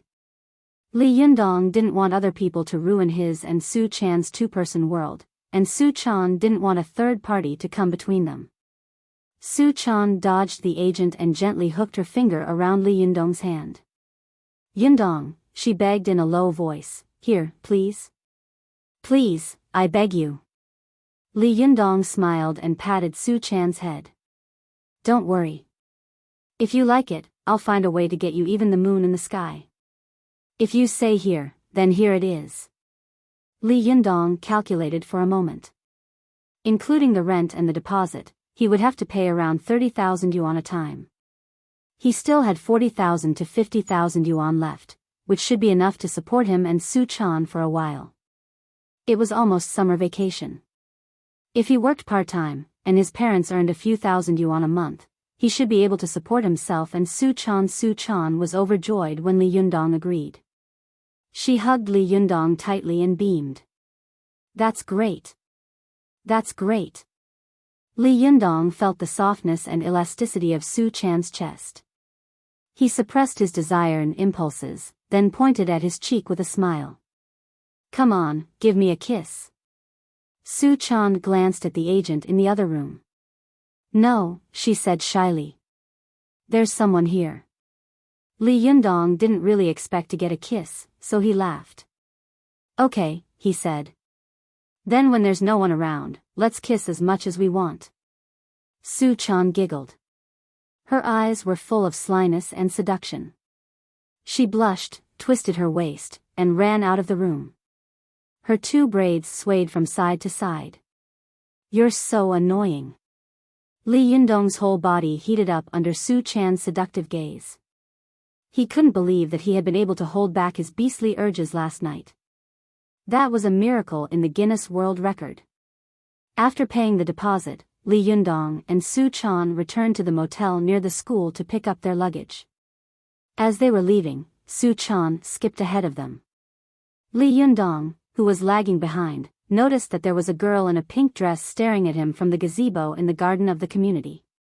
Li Yundong looked at the girl and realized that she was about 15 or 16 years old. She had an indescribable air of elegance about her. Her hair was tied in a ponytail, and her bright forehead was exposed. Her eyes were bright and sparkling. Li Yundong could feel something solid pressing against him wherever the girl's gaze landed. When Li Yundong's eyes met the girl's, it was as if two Mercedes-Benz trucks had crashed into each other. Both of them shuddered and withdrew their gazes. Li Yundong was shocked. There's actually a girl with such sharp eyes here? Who is she?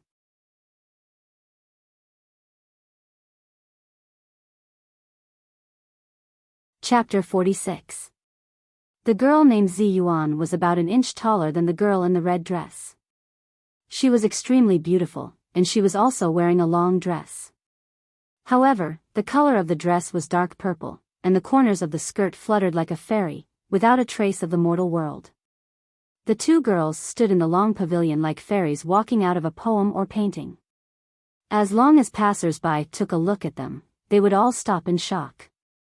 Zi Yuan's eyes were not as sharp as the girl in the red dress. Instead, they seemed to be covered with a layer of gauze, as ethereal as fog. When she opened her mouth, her voice sounded very cold. Well, Hongling, what are you looking at?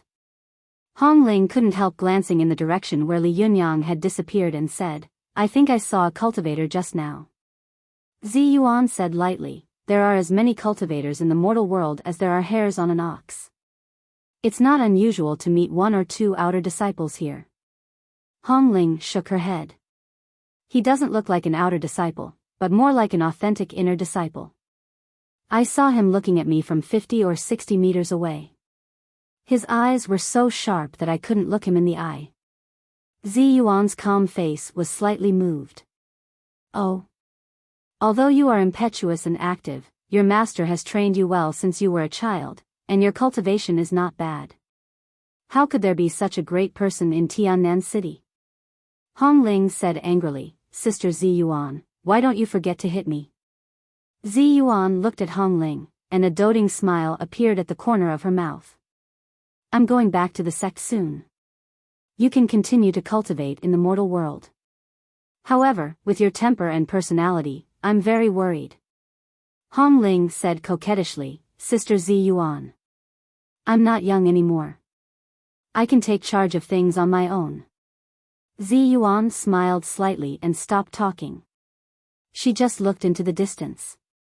The two fairy-like girls stood in the long pavilion for a while. Hongling suddenly said, Sister Zi Yuan, let me give you a ride.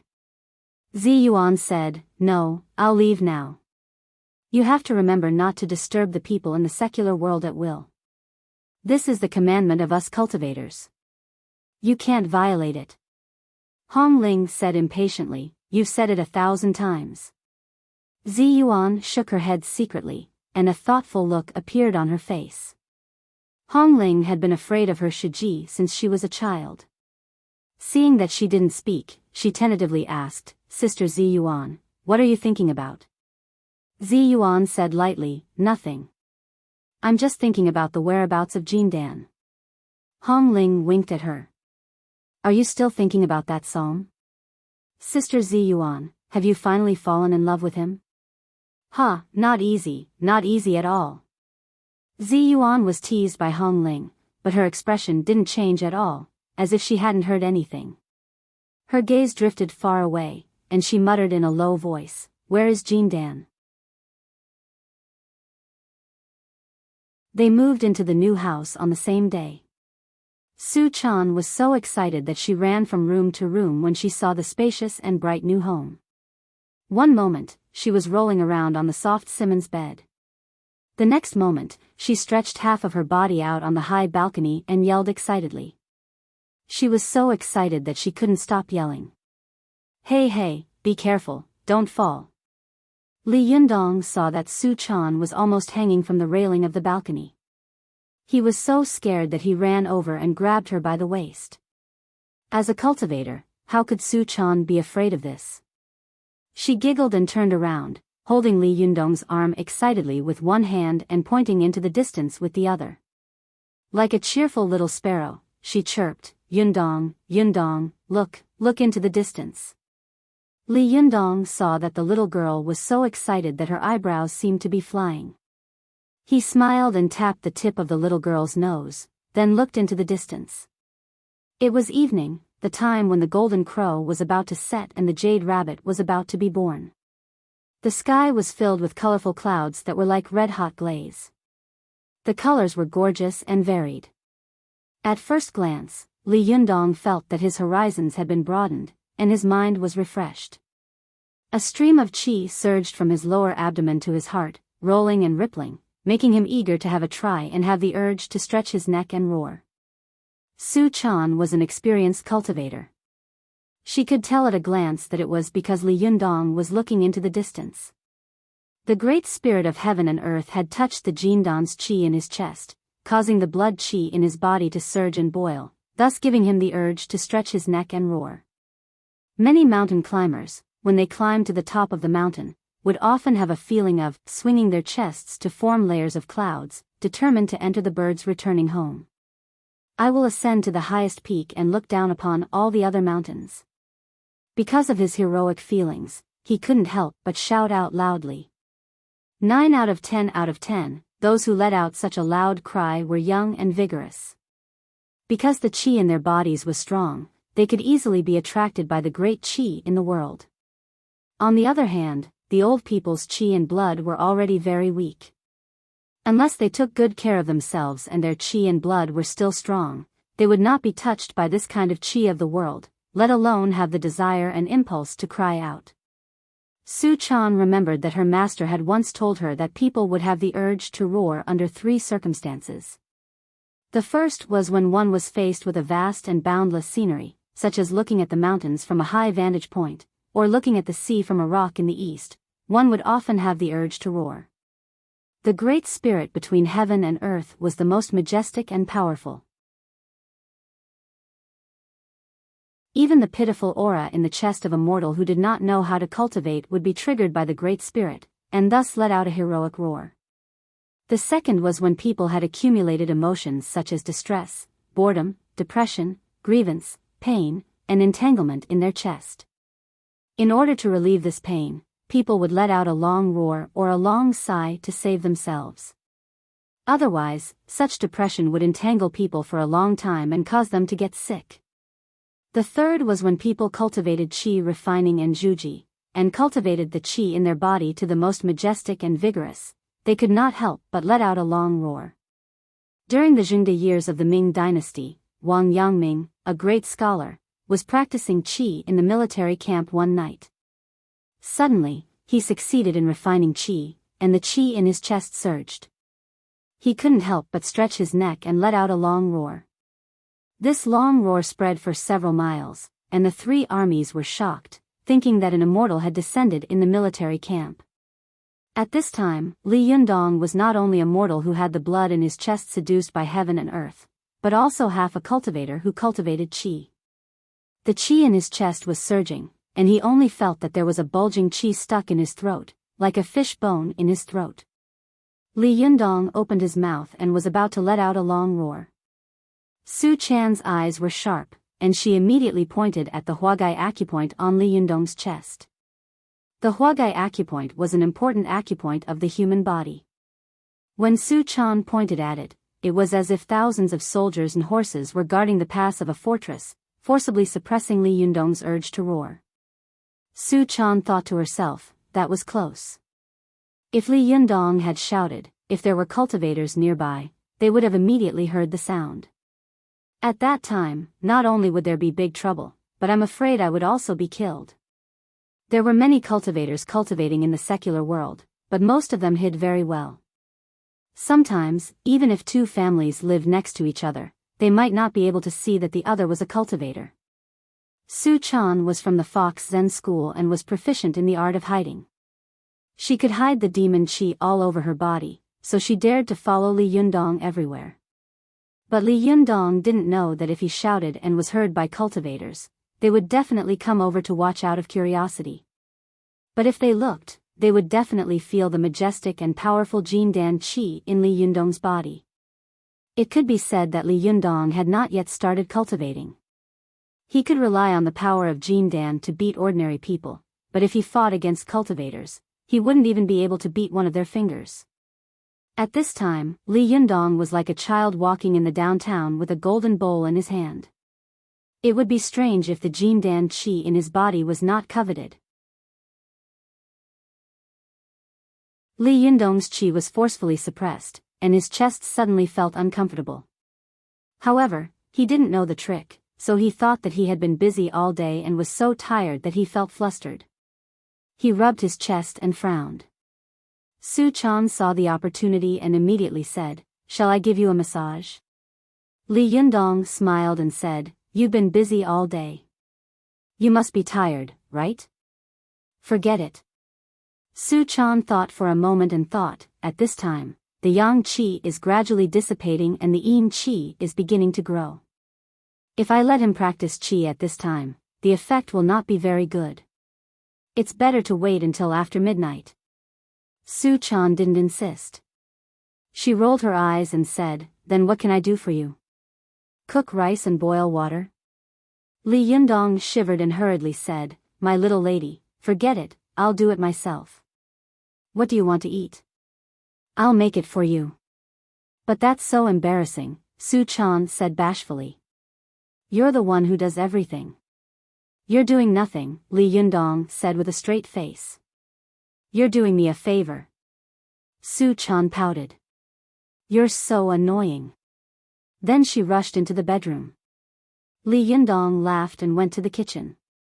He rolled up his sleeves and prepared to cook a delicious meal with the ingredients he had bought at the supermarket downstairs. When it was past 6 p.m., Li Yundong was done cooking 3 dishes and a soup. The two of them sat in the bright, spacious dining room. They looked at each other and smiled warmly at the same time.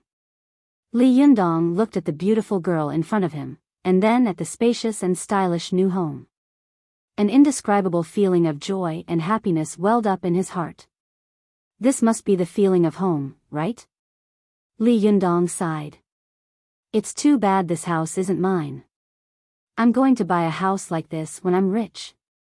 Su Chan nodded vigorously. You'll only get better and better in the future. A house is nothing. Li Yundong didn't know that Su Chan was referring to his cultivation. He thought she was referring to his ability to make money. He laughed and pushed a dish in front of him towards Su Chan. This was Li Yundong's favorite dish, beer duck. Not only was it delicious, but it also looked great. Su Chan couldn't help but drool at the sight of it. However, she was too embarrassed to eat it alone, so she just picked up a piece of duck meat and put it in her bowl. "Don't be shy," Li Yundong said. Su Chan picked up another piece of duck meat, blushing shyly. Li Yundong was puzzled by her delicate appearance. Didn't this girl used to wolf down her food? Why is she acting like a pretty girl from a humble family today? I'm not used to it. Are you serious? Li Yundong tried to persuade her again. Are you afraid of getting fat? Take more. Don't tell me my cooking doesn't taste good. Don't. Before he could finish, Su Chan pushed the bowl with the 2 pieces of beer duck meat in front of him, then pulled the large plate of beer duck meat in front of her. I'm sorry, Su Chan said shyly. Thank you. F***ck.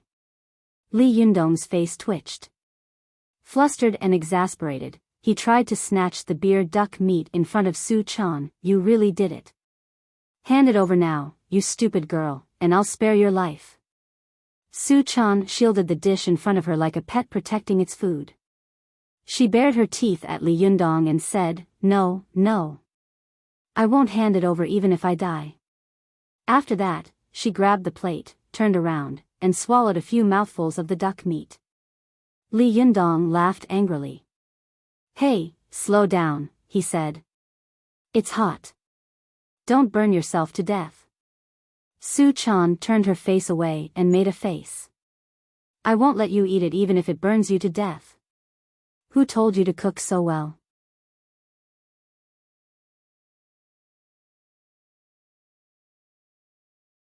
Chapter 47. On the contrary, he felt that there was an indescribable force surging in his body at this time. It was as if he had endless power.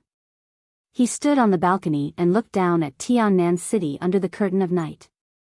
He only felt that his chest was full of lofty sentiments.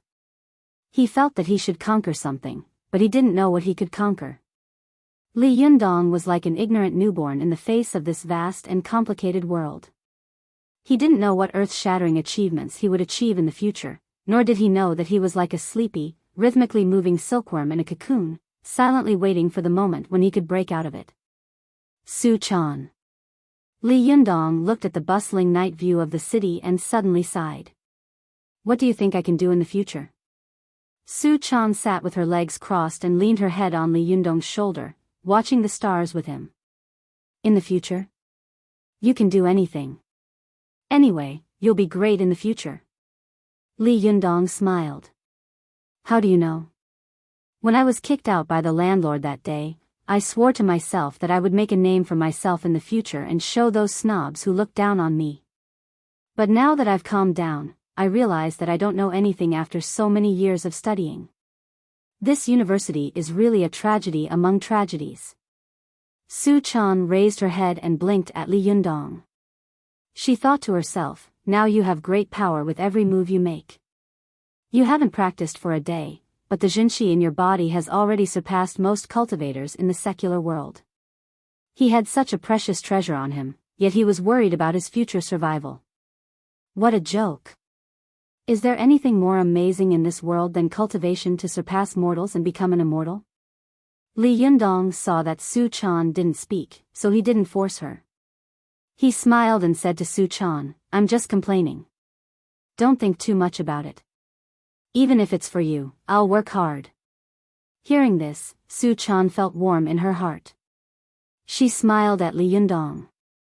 She looked at the time, stood up, walked behind Li Yundong, and said to him, "Yundong, let me give you a massage." By this time, Li Yundong could more or less guess that Su Chan was definitely not an ordinary person. Not to mention anything else, just her amazing massage skills had already made her different from ordinary people. Moreover, ever since Su Chan had appeared in his life, he had clearly felt that his life and body had changed. However, he didn't reject this change. On the contrary, he enjoyed it very much, so he didn't want to delve into the reason behind it. He would do whatever Su Chan asked him to do, because he firmly believed that Su Chan wouldn't harm him. The girl had Li Yundong sit cross-legged on the bed, facing the balcony on the east side. Then, she pulled open all the windows and curtains in the room, except for the front door. "Hey, Su Chan," Li Yundong said. "Let me ask you something. Why do I have to sit cross-legged every time you give me a massage? You make me look like a Qigong master who meditates and practices Qi." Su Chan said, "You are actually meditating and practicing Qi. Otherwise, where did the aura in your body come from? Last time in your classroom, why did you go berserk? Wasn't it because you were disturbed while you were practicing Qi? And the aura in your body ran wild?" Li Yundong shook his head and smiled. "I can't believe a pretty girl like you is a Qigong practitioner. But then again, why do people have to sit cross-legged when they practice Qi? Can't they just stand and practice?" Su Chan stood in front of Li Yundong after she was done. She gestured at his feet with her hands and said, "The human body's legs usually take up half of the height of the human body. The longer the leg, the harder it is for the aura to reach the Yongquan point at the bottom of the foot. The Yongquan point is an important acupoint for the foot Shaoyin kidney meridian and the foot Taiyang bladder meridian. If the aura can't reach the Yongquan point, then the person can't practice the Great Zhou Tian at all. When a person sits cross-legged, the body's meridians will stretch because of the posture, which will stimulate the blood qi in the meridians.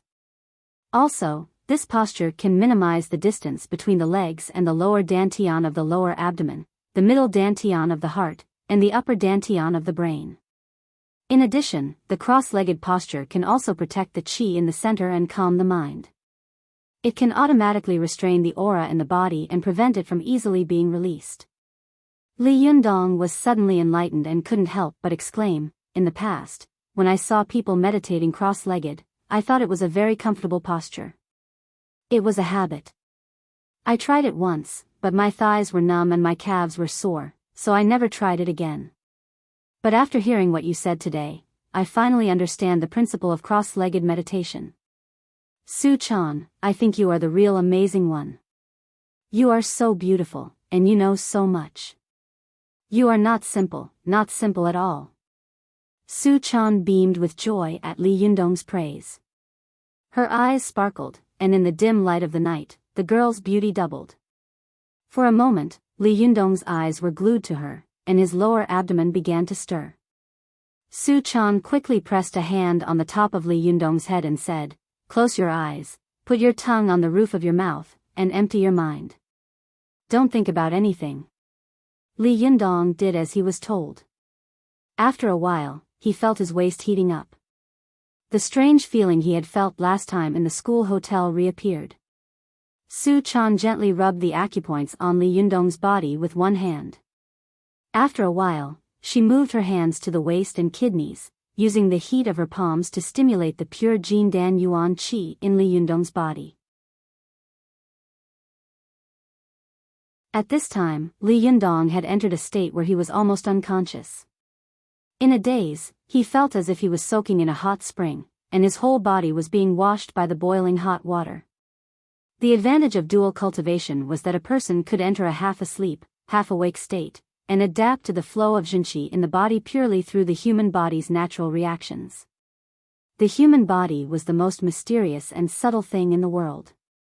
Even the most advanced scientific equipment in the world could not explore all the mysteries of the human body. Even the most advanced machine could not compare to the human body's natural reactions and coordination. Only when the human body was in the purest state of natural reactions could the Jinqi cultivated by the human body be the purest and most authentic, comparable to the Xiantian Jinqi that a person brought from the womb. But self-cultivation under such circumstances could easily lead to qi deviation. But with a Taoist partner as a companion, one could sleep at ease and achieve the effect of 1 + 1 is greater than 2. Su Chan keenly sensed that a large amount of pure Jin Dan Yuan Qi was slowly accumulating in the upper dantian of Li Yundong's brain. At the same time, the Baihui acupoint on the top of his head was slowly opening, and a faint white mist, almost invisible to the naked eye, rose from the top of his head. At this time, Su Chan knew that Li Yundong had finished accumulating Yuan Qi.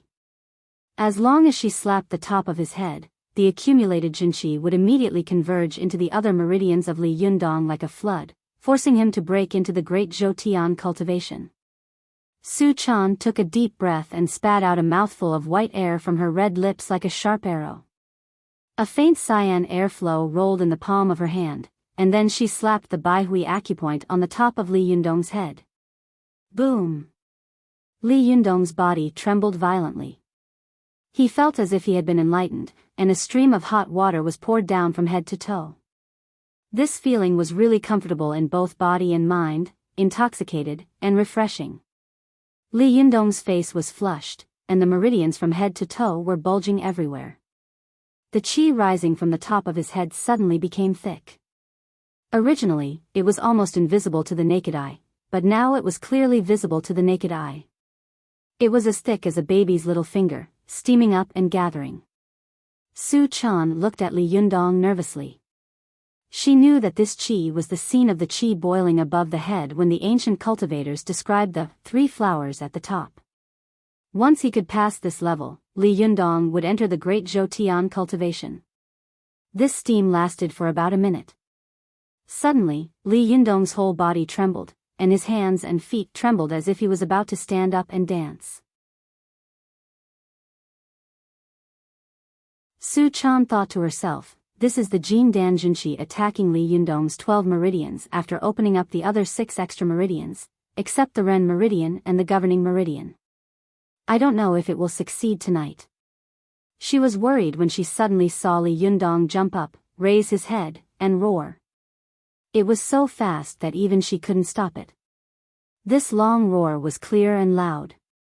It spread far away, like rolling thunder, and also like the roar of a tiger in the deep mountains. Hong Ling, who also lived in Hongxing Garden, suddenly woke up from her meditation. She opened her eyes in surprise, sneered secretly, and guessed disdainfully, which cultivator has succeeded in qi training and made such a whistling sound. Is he afraid that the world won't know? What is he showing off? But after a while, Hong Ling was surprised to find that the long roar did not weaken. Instead, it became louder and louder, like a surging torrent, with twists and turns. Every turn could make the waves rush to a higher peak. Where did this disciple of a famous sect come from? How could he be so good? In the eyes of Hong Ling, an inner disciple of a famous and upright sect, this must be a long roar that had the guidance of a famous teacher and was an amazing cultivator. Hong Ling found that the long roar had lasted for 5 minutes and did not stop. It was even getting louder and louder. She couldn't help but change her face. She quickly walked to the balcony and looked in the direction of the sound. But very quickly, Hong Ling's expression became more and more shocked because this long roar had continued for 10 minutes. Moreover, this roar was continuous, like a vast and mighty group of mountains or a surging sea. It was majestic, vast, and showed no signs of stopping.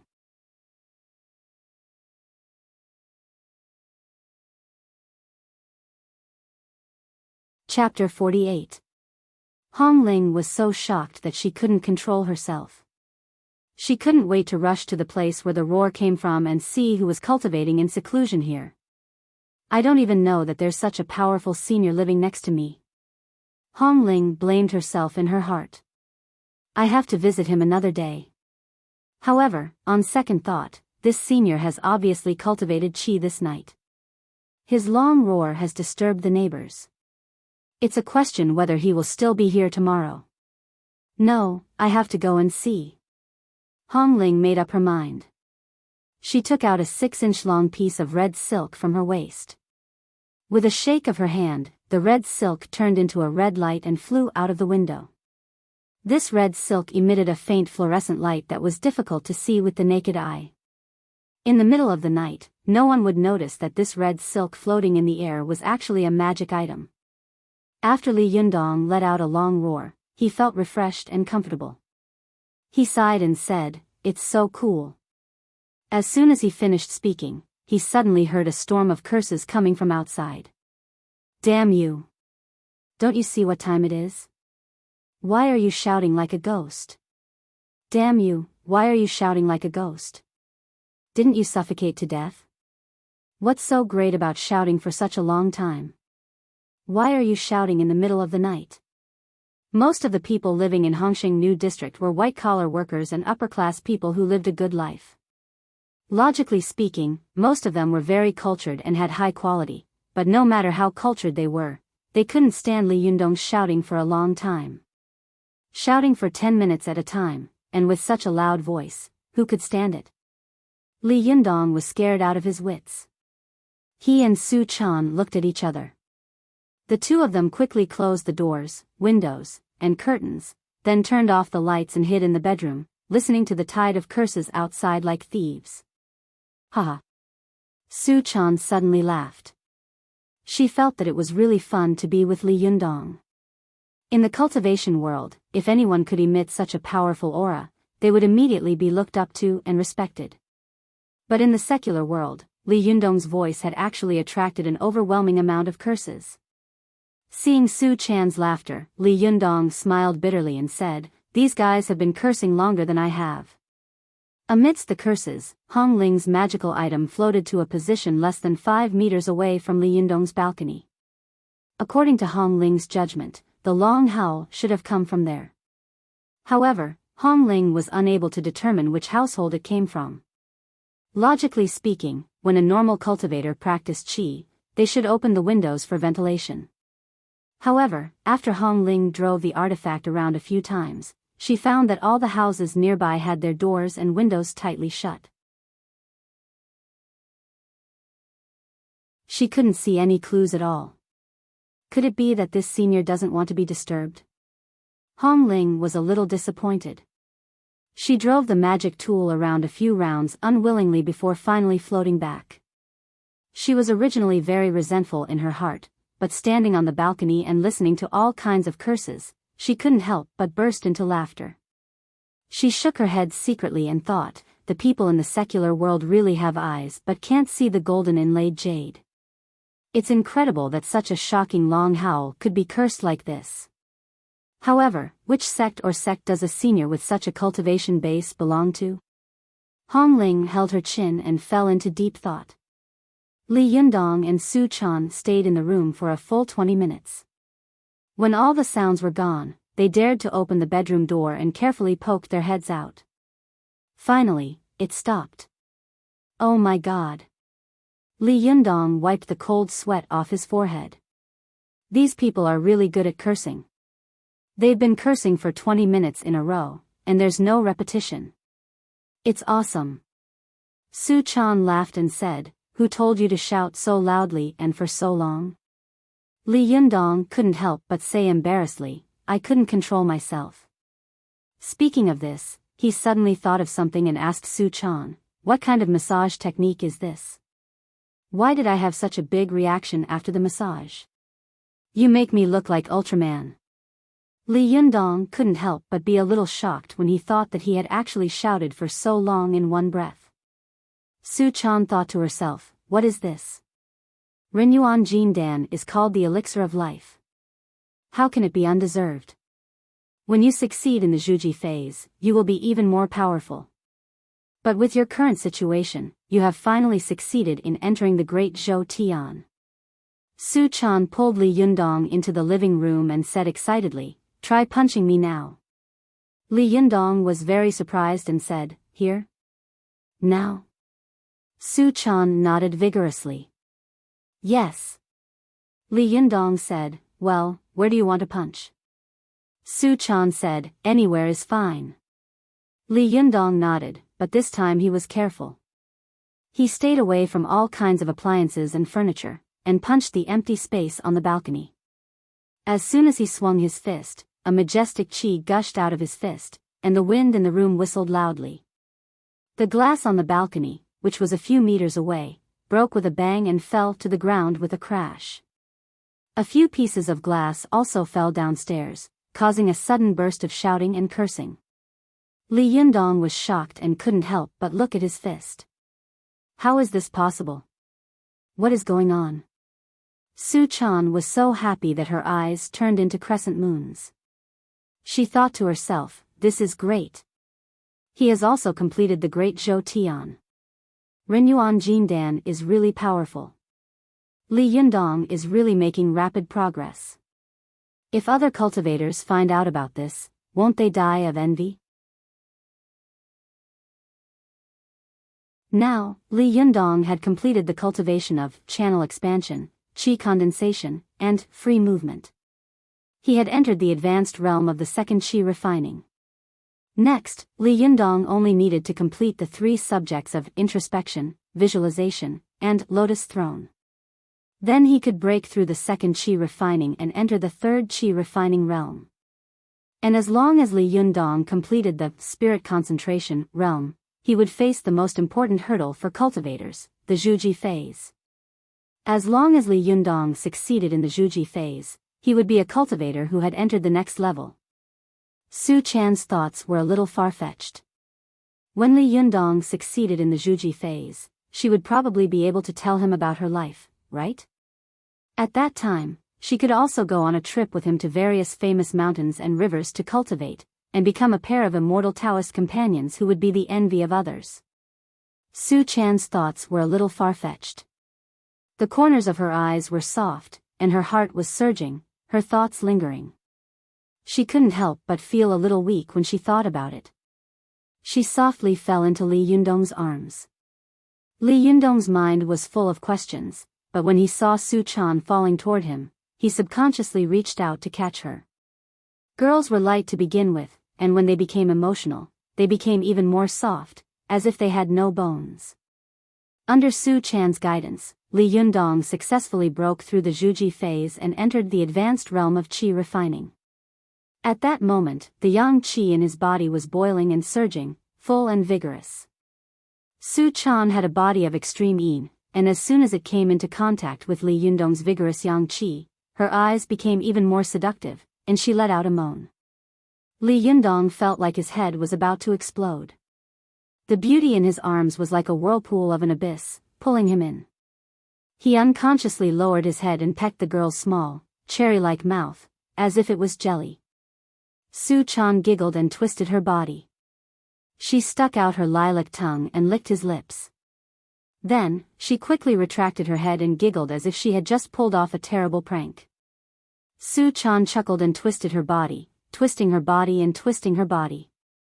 The little fox was like a dancing flame, causing Li Yundong's body to surge with desire. He chuckled and bent down to pursue her. The two of them tangled with each other for a while. Su Chan panted and put her hands on Li Yundong's chest. "No, no, no," she whispered. Li Yundong felt like his body was on fire. He smiled bitterly and said, "No way. I'm about to burn up. Don't you know that?" Su Chan chuckled. Her seductive demeanor made Li Yundong want nothing more than to have sex with her. She saw that Li Yundong's eyes were gradually losing his sanity and becoming more and more animalistic. She immediately said nervously, "Yundong, you can't. You really can't." Her appearance made Li Yundong feel like a bucket of cold water had been poured over him. He sat up straight and said, "Fine." Su Chan saw that he was unhappy, so she hugged him and kissed him. Then, she rubbed his shoulders and back. "At least not now," she said.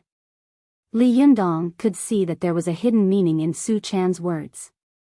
He was secretly happy, but he pretended to be unhappy. "When can I do it?" Su Chan looked shy. She twisted her waist and ran into her bedroom.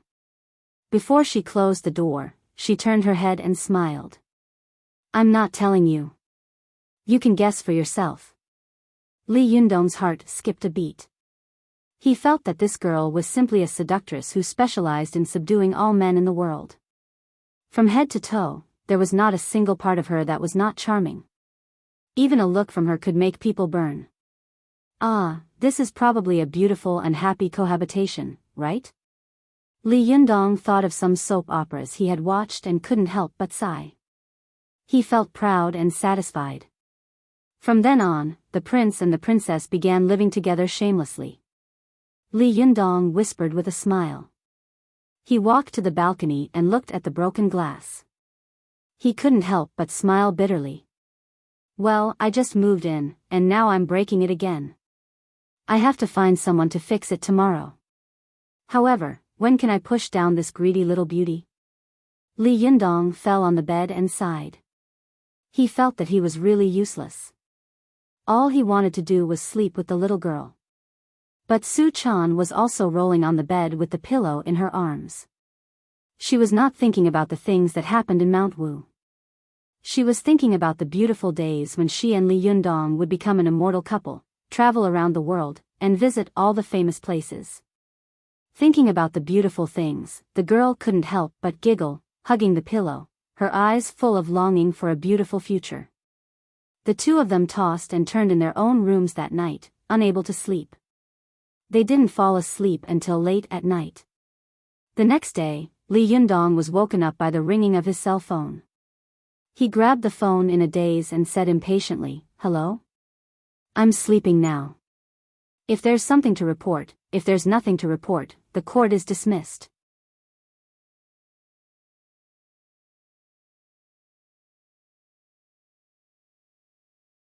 Chapter 49.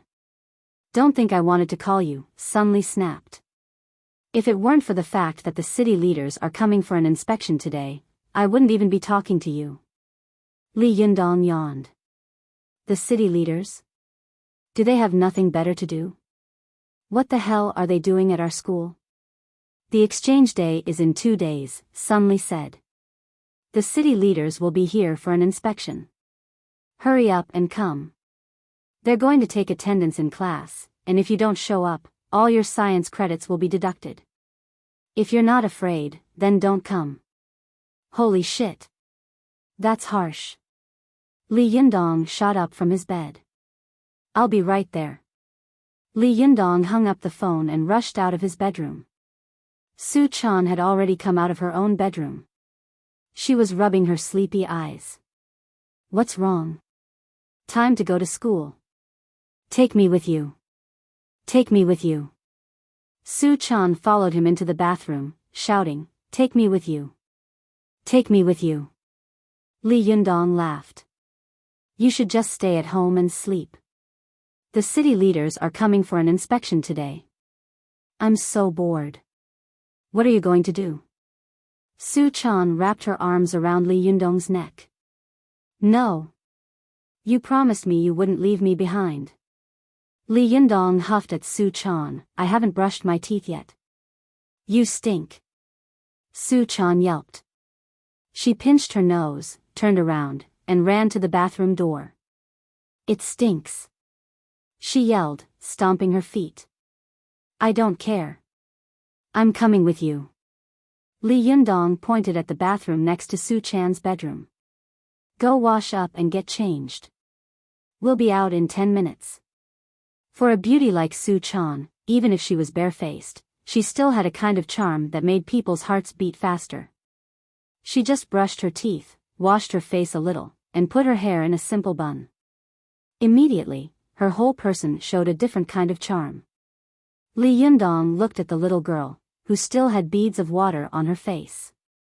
He only felt that the morning sun was shining on her white and slender neck, which was like that of a swan. It made her look like a jade statue carved out of white marble, pure and charming. The two of them left the house. Li Yundong hailed a cab and headed to school. When he arrived at Tiannan University, as soon as he got out of the car, he saw a banner hanging high in front of the school gate. It read, Welcome to Tiannan University leaders for an inspection. Li Yundong curled his lips, shook his head, and sneered, What a national style. After paying the taxi fare, Li Yundong rushed to the classroom with Su Chan. As soon as they arrived at the teaching building, Li Yundong found that there were a lot of people gathered there. Most of them were girls, all dressed in school uniforms and with light makeup on their faces. They were chattering about something. You're here, Sun Li said in a hushed voice as soon as she saw Li Yundong. Li Yundong pointed at the crowd. What's going on? A look of displeasure appeared on Sun Li's face. Don't even mention it. I don't know which idiot came up with the idea to have our students dress up as hostesses and greet the leaders. Li Yundong laughed and said, You're really talented. Sun Li rolled her eyes. How dare you gloat over my misfortune? Beware of retribution. Li Yundong smirked. There's no way they're going to make me a hostess anyway. Sun Li shook her head. Oh, I admit defeat. You really don't care what happens to you. I'm going to get back to work. Don't cause any more trouble today. If anything goes wrong, even God won't be able to save you. Li Yundong sighed. It's not that I want to cause trouble, it's just that a man like me always causes trouble wherever he goes. Sun Li burst into laughter. You're so shameless. As soon as Sun Li left, Feng Na showed up. She spotted Li Yundong and ran over to him with a surprised expression. You're here too. I've been looking for you for a long time. Li Yundong smiled. What can I do for you? The round-faced beauty sighed. Well, I'm here to see Zhao Yujin. Li Yundong froze for a moment. Then he remembered that he had injured Zhao Yujin. He sighed inwardly. How could I have forgotten about this guy? See him? Li Yundong asked. Yeah, Feng Na said. No matter what, he was the one who started all this, but you did injure him, didn't you? Why don't you go and see him? We can pool some money together and let this go. What do you think? Li Yundong thought for a moment, then agreed. Okay. How much do I have to pay? Feng Na was pleasantly surprised. You agree? Li Yundong laughed. Why wouldn't I agree? Do I look like an unreasonable person to you? Zhao Yujian provoked me first. That's an objective fact. I hurt him. That's also an objective fact. Everyone has to pay for the objective facts they make, right? Feng Na looked at Li Yundong with admiration. She couldn't help but think even more highly of this extraordinary man. I underestimated you, she said with a smile. I've prepared a lot of excuses to convince you. Li Yundong waved his hand. When do we go? How much do I have to pay? Now, if it's possible, Feng Na said. How much do you have to pay? That's up to you, isn't it? You're the mastermind. As she spoke, Feng Na winked at Li Yundong and laughed gloatingly. Li Yundong smiled bitterly and touched the bank card in his pocket. He sighed to himself. Ugh, I'm going to lose money again. Money really isn't money these days. By the way, Li Yundong said to Feng Na.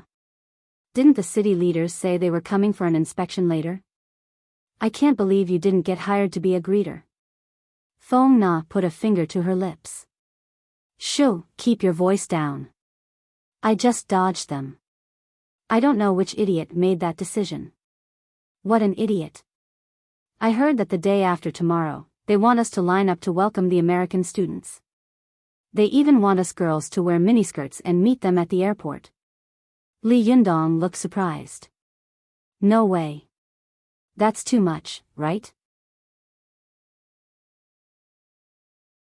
It's like the President of the United States is visiting. Is it really necessary? Feng Na had a look of disgust on her face. That's right. It was supposed to be a good thing, but why do I smell a whiff of foreign worship and servility? Li Yundong chuckled. He was about to say something when he heard a voice from the side.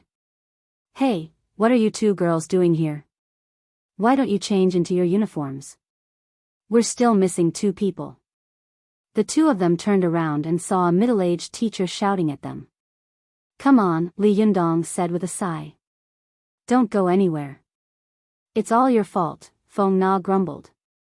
Look at you now. You really got hired, didn't you? The middle-aged teacher walked up to Li Yundong and saw Su Chan standing next to him. His eyes widened, and he nearly drooled. How could there be such a beautiful girl in our school, he thought to himself. Why didn't I know about this? Feng Na cleared her throat. Mr. Liu, Feng Na said. We still have something else to discuss, Feng Na said, coughing dryly. Mr. Liu, we still have other things to discuss. Teacher Liu came back to his senses and coughed dryly with a straight face. If you have something to do, you can go ahead. However, this girl should stay and be a greeter. We are in need of someone to present flowers to our leaders and foreign friends. This girl meets all the requirements. That's not necessary, Mr. Liu, Li Yundong said bluntly. She's not a student of our school. She's my girlfriend. Mr. Liu froze for a moment, then looked disappointed and angry. Not a student of our school? Then why did she come in? Li Yundong couldn't stand the teacher's sanctimonious hypocrisy. He sneered. Since when did Tiannan University become a closed university? Outsiders aren't allowed to enter or leave. Mr. Liu's embarrassment turned into anger. How can you talk to a teacher like that? What's your name? Which faculty are you from? Li Yundong sneered. Li Yundong, a sophomore in the Chinese Language and Literature department. What? You want to fire me? You're not the first teacher to do that. Mr. Liu was so angry that he almost jumped up. Fine. Fine. Li Yundong sneered. Fine. Fine. If there's nothing else, I'm leaving. Li Yundong waved at Feng Na. Hey, are you coming or not? Feng Na's eyes widened in shock.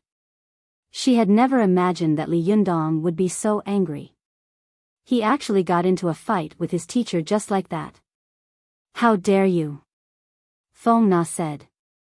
She turned around to look at Mr. Lu, who was still cursing and swearing at Mr. Lu. How dare you go against a teacher? You're so strong. You're my idol. Li Yundong sneered.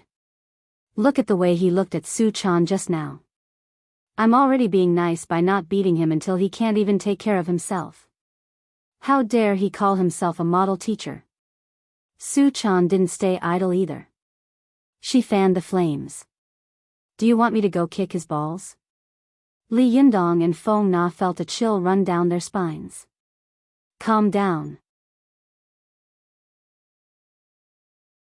Li Yundong said hurriedly. Su Chan grabbed Li Yundong's hand. I'll stand up for you. Li Yundong smiled wryly. You might be standing up for me, but I'm going to have to pay for it. He pinched Su Chan's nose. Feng Na looked at Su Chan, then at Li Yundong. She didn't know why, but she suddenly lost interest. You guys are so close. She said sourly. Li Yundong smiled modestly. Just a so-so. I'm number 3 in the world. Nana. As the two of them were walking, they suddenly heard a voice. Feng Na turned her head and saw that it was her best friend, Ching Cheng. Ching Cheng. You snuck out too? Feng Na was pleasantly surprised. She grabbed Ching Cheng's hand and cheered. Ching Cheng patted her ample chest and sighed. How could I not? Those idiots actually told us to shout welcome words. What welcome, welcome, warm welcome. Li Yundong and Feng Na burst into laughter at the same time. Li Yundong laughed so hard that tears welled up in his eyes. He gave Ching Cheng a thumbs up. Who came up with that welcome speech? It's so King talented. It's a combination of Chinese and Western. Feng Na convulsed with laughter. Then should we shout, good study, day up? Study hard and make progress every day.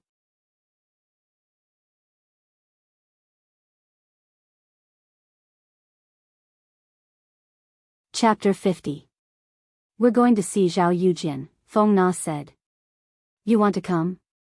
Ching Ching smiled. Yeah, anywhere is fine as long as we don't stay at school. Feng Na grabbed Ching Cheng's arm. Okay.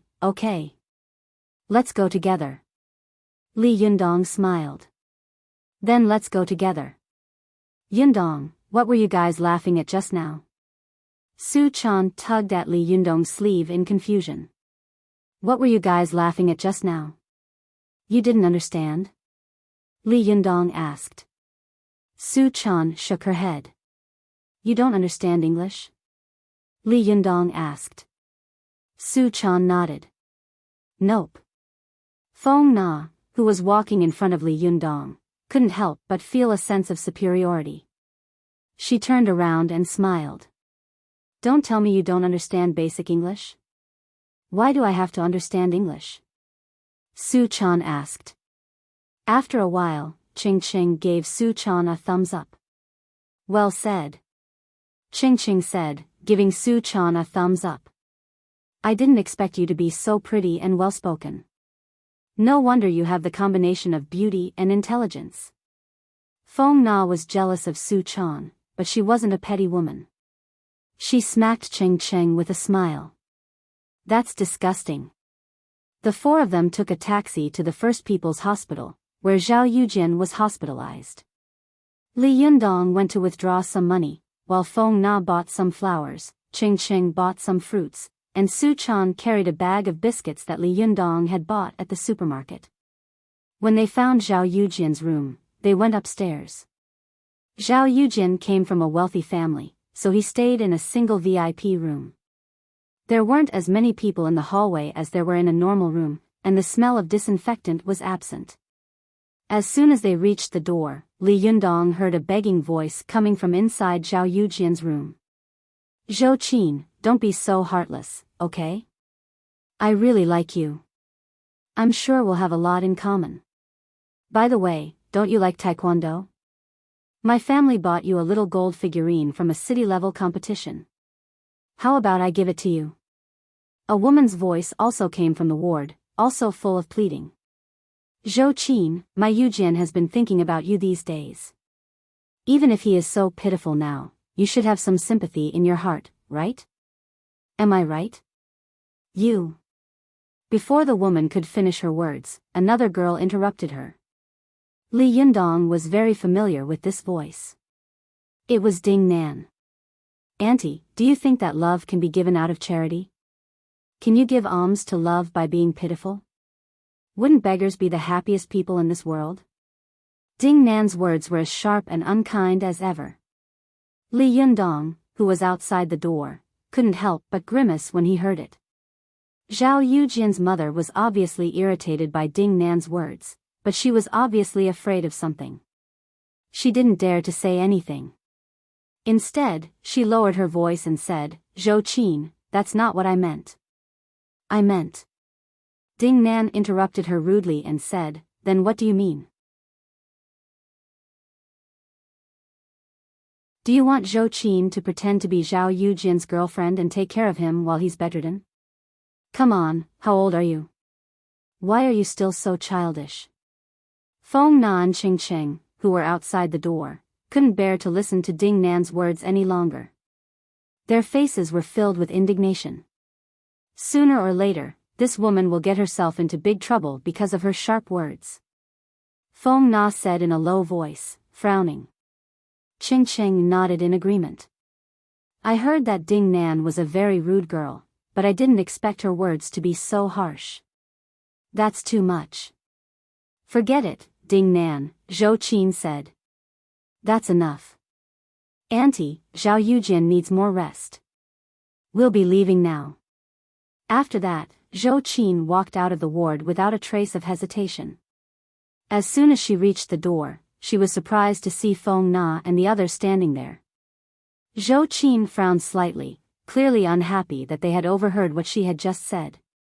But when Zhou Qin's eyes fell on Li Yundong, her eyes suddenly lit up, and the frown on her face loosened slightly. Ding Nan followed Zhou Qin out of the ward. Her eyes lit up as soon as she saw Li Yundong. Just as she was about to reveal a look of pleasant surprise on her face, however, her expression turned cold the moment her eyes fell on Feng Na and Su Chan. "Yo, eavesdropping?" Feng Na was no pushover either. Even though the smile on her face was polite, there was a hidden meaning in her words. "Well, that depends on what good news you have for us to listen in on." Ding Nan had never lost a verbal argument before. Her expression changed and she was about to say something, but Zhou Qin stopped her. Nan, let's go. Don't disturb Li Yundong and the others from visiting the patient." After that, Zhou Qin left with Ding Nan. Ching Ching stared at the backs of the two people and shook her head. "Those two are so strange. The more I look at them, the stranger they seem. One is cold and deep like an abyss, and the other is as sharp as a knife." Li Yundong smiled. "Forget about them. Let's go in." As soon as they entered the ward, Li Yundong saw Zhao Yujian's mother feeding him porridge. "Yujian, don't bother with a woman like that," Li Yundong said. "You still have your mother. I'll find you someone better than her, 100 times better. Wasn't it because he had a powerful father? What's the big deal? Don't care about her." Her voice was like that of a mother who had just given birth to her child. Just by listening to her voice, Li Yundong could tell that this mother spoiled her son to the extreme. Zhao Yujian turned his head away impatiently. I'm not eating. I just want Zhou Qin. I like her. Get out of my face. I don't want you to care about me." Zhao Yujian's mother didn't get angry. Instead, she put down the bowl and caressed Zhao Yujian's chest. Okay, okay. Don't say anything. Where are you feeling unwell? Do you want me to rub it for you? Feng Na and Ching Ching stood at the door and looked at each other. The way they saw it, even delicate girls like them had never been served by anyone before, let alone a grown man being served by his mother like this. For a moment, the people at the door looked very awkward. No one said a word. Zhao Yujian's mother noticed them and walked up to them with a smile. You're here to see Yujin, aren't you? Welcome, welcome. Thank you for the trouble. She took the fruits and flower baskets from Feng Na and Ching Cheng's hands, then turned to Su Chan. Put the things on the cabinet over there, Su Chan said. As soon as she finished speaking, Zhao Yujin pointed a finger at Li Yundong. What the hell are you doing here? Are you here to mock me? Haven't you made me look like this enough? Zhao Yujin's mother froze for a second, but she quickly regained her composure and pointed at Li Yundong. You did this to my Yujin? How dare you come here again, you little bastard? I'm going to beat you to death. Li Yundong frowned and used his arm to block the woman who was lunging at him. Now that he had reached the level of qi refinement, his strength was far beyond that of an ordinary person. Even though he didn't use much strength in his block, the Jin Dan Yuan qi in his body naturally repelled Zhao Yujin's mother. Zhao Yujin's mother fell to the ground and started crying. Murder. This little bastard hurt my son. And now he's going to kill me. Li Yundong, Feng Na, and the others looked at each other in dismay. None of them had expected Zhao Yujin to have a mother like this. For a moment, they didn't know what to do. Auntie, we're here to see Zhao Yujin, Feng Na said with a smile. Last time, Li Yundong hurt Zhao Yujin by accident. He didn't do it on purpose. Before Feng Na could finish her sentence, Zhao Yujin's mother wiped her tears and snot from her face. You shameless little b*tch. Who the hell are you to this guy? Why are you speaking up for him like that? You must be his mistress, aren't you? I've seen a lot of women like you. What do you mean by accident? You're just jealous of my Yujin, aren't you? That's why you hit him so hard, isn't it? Feng Na was stunned by the scolding. She blushed and argued, Auntie, it's not like that. Li Yundong took Feng Na by the arm and said, Auntie, I'm sorry about what happened to Zhao Yujin. But he was the one who provoked me first. I fought back because I didn't want to. A lot of people can testify to that. Feng Na can also testify to that. Zhao Yujin's mother jumped to her feet and yelled, You little bastard. You're slandering me. My Yujin has always been well-mannered since he was a child. There's no way he would lower himself to the level of a little bastard like you. Who can testify to that? Her. She's your mistress. Of course she'll testify for you. How dare you bring that up?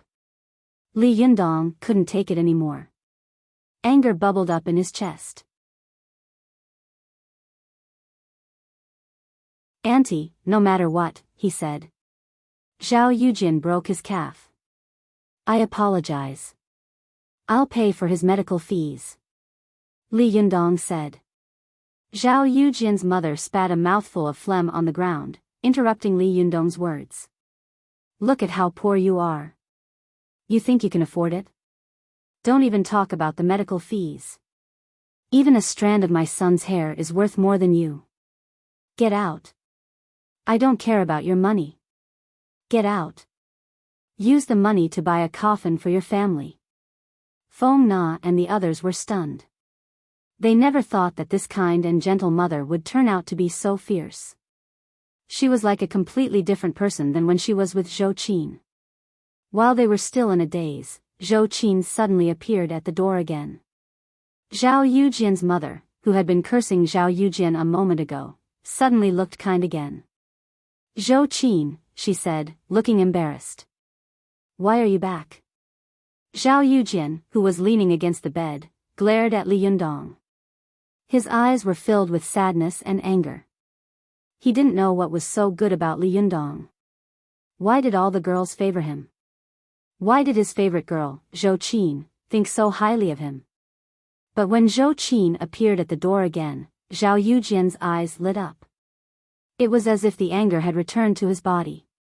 He sat up straight and said, "Zhou Qin, you are." Zhou Qin didn't even look at him. Instead, she turned to Li Yundong and nodded at Feng Na and Qing Cheng. "Can I talk to you in private?" Zhou Qin said. Li Yundong suddenly realized that Zhou Qin was helping him get out of this damned place. Li Yundong quickly winked at Su Chan and followed Zhou Qin out of the room. Sigh, kids, you guys are too aggressive. I'm afraid of you guys.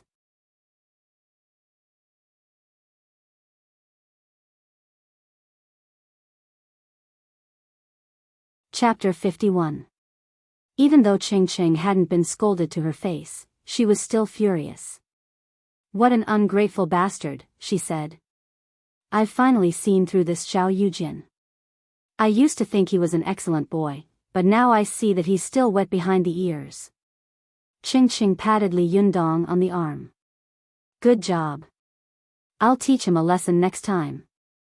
Li Yundong smiled. "Thank you so much for today," he said to Zhou Qin. "If it weren't for you, I would have been scolded to death." Zhou Qin couldn't help but look at Li Yundong's face curiously. She wanted to know why Li Yundong had changed so much in such a short time. She smiled and said, "Actually, I really did want to talk to you about something." Li Yundong was a little surprised by her words. "Oh? What do you want to talk to me about?" "My birthday is in 3 days. Can you come?" Zhou Qin stared at Li Yundong. Her expression didn't change, but her clenched fists betrayed the nervousness in her heart. This was the first time she had taken the initiative to ask a boy out. Feng Na and Qing Cheng looked at each other and exclaimed inwardly, "Are you sure?" Zhou Qin took the initiative to ask a boy out to her birthday party. "I heard that this girl is super arrogant. Is she in heat today? Or did she take the wrong medicine? Didn't they hear that she rejected Li Yundong's confession last time?" But what shocked them even more was yet to come. Li Yundong froze for a moment. He turned to look at Su Chan and asked, "Can I bring my girlfriend?" Qing Cheng's eyes widened at his words. Qing Cheng secretly gave him a thumbs up. What's the difference between saying such a thing in front of the campus bell of Tiannan University and slapping her in the face? Awesome. Feng Na, on the other hand, looked a little gloomy. When Zhou Qin heard Li Yundong's answer, she was also stunned. She subconsciously glanced at Su Chan, only to see that the little girl's black hair was tied up high like a cloud. She was pure and charming, and there was a sense of charm in her. She was really so beautiful that women couldn't help but be amazed. Zhou Qin didn't fly into a rage like Qing Cheng and Feng Na expected. Instead, she grinned and said, "Of course." After that, she smiled at Feng Na and Qing Cheng. "You guys come too, okay?"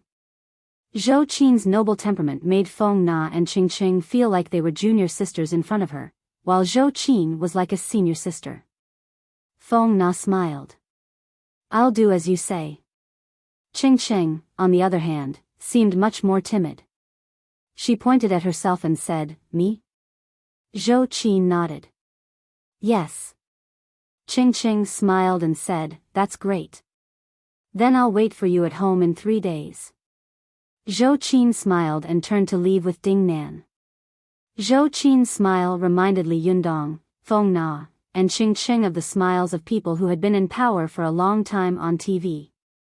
For a moment, they all wondered what kind of family background this girl had.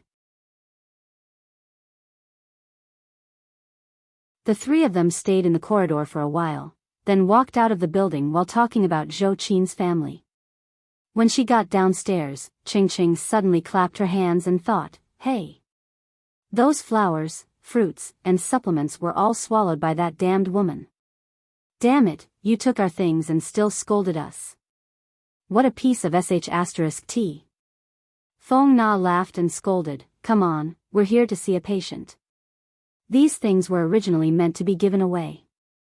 As long as the gifts are delivered, let her insult whoever she wants to. Those who insult others will be humiliated, right? Li Yundong smiled and said, as long as you don't feel guilty, it's fine. It's her business whether others appreciate it or not, right? That's right, Feng Na praised. No wonder you're my idol. With that, the two of them burst into laughter. Su Chan frowned slightly and said, Buddha said that great cultivators should not be ignorant of karma. I think this matter just happened to fall into karma. I'm afraid it won't end well. Li Yundong, Feng Na, and Ching Cheng understood every word of this sentence, but when they put it together, they were confused. Feng Na and Ching Cheng stared at Su Chan with their eyes wide open, as if they couldn't understand why such a beautiful little girl would say such incomprehensible words. Li Yundong had been with Su Chan for a long time, so he had some understanding of her. He also knew about the strange experience she had with her master in the mountains, so he asked with a smile, Master, can you explain what karma means? Su Chan almost opened her mouth to say, You don't even know this? This is something that the whole cultivation world knows. Fortunately, she held back her words and explained, it means that no matter how powerful a person is, they can't escape the karma. Li Yundong suddenly understood and said, I see. For example, Zhao Yujin has a mother like this who spoils him so much, so he probably won't be any better off. That's the reason. This guy has created his current personality because of this reason, so he will get what he has today. Is that what you mean? That's what I mean, Su Chan said. Ching Cheng laughed and said to Li Yundong, I didn't know that your girlfriend was such a philosopher. Li Yundong laughed heartily. He was happier than when someone praised him. He ruffled Su Chan's hair affectionately. Don't praise her, he said. She gets carried away easily. Li Yundong's doting eyes made Feng Na feel a little depressed. She smiled and said, Be careful. Don't spoil her too much. This is the cause. When she becomes a henpecked husband in the future, this will be the result. Then, they all burst into laughter. What none of them knew was that Zhao Yujin was lying on his side in the hospital room. One of his hands was clutching the sheets tightly, and the other was clenched into a fist. His fingernails dug deep into his flesh, but he didn't even notice it. His eyes were filled with hatred and resentment, and his ears were deaf to his mother's loving voice. A seed of hatred was slowly sprouting in his heart. But just then, an unexpected guest appeared at the door of Zhao Yujin's hospital room. Hey, isn't this Zhao Yujin? Why are you lying here? A careless voice rang out from inside Zhao Yujin's room. Zhao Yujin turned his head and saw Xia Fei looking at him with a smile. What are you doing here? Xia Fei walked in with a smile. Come on, I'm here to see a buddy of mine. Zhao Yujin's mother glanced at Xia Fei and frowned. You are? She asked. Xia Fei nodded at Zhao Yujin's mother. Auntie, I'm Zhao Yujin's classmate. Zhao Yujin's mother smiled. Okay, I'll get you a glass of water. She picked up the thermos from the bedside and realized that there was no water. She smiled at Xia Fei. I'll go get some water. Have a seat. Xia Fei smiled. Thank you, Auntie. Zhao Yujin's mother laughed. Yujin's classmate is so sensible, unlike those guys who just showed up. Damn it.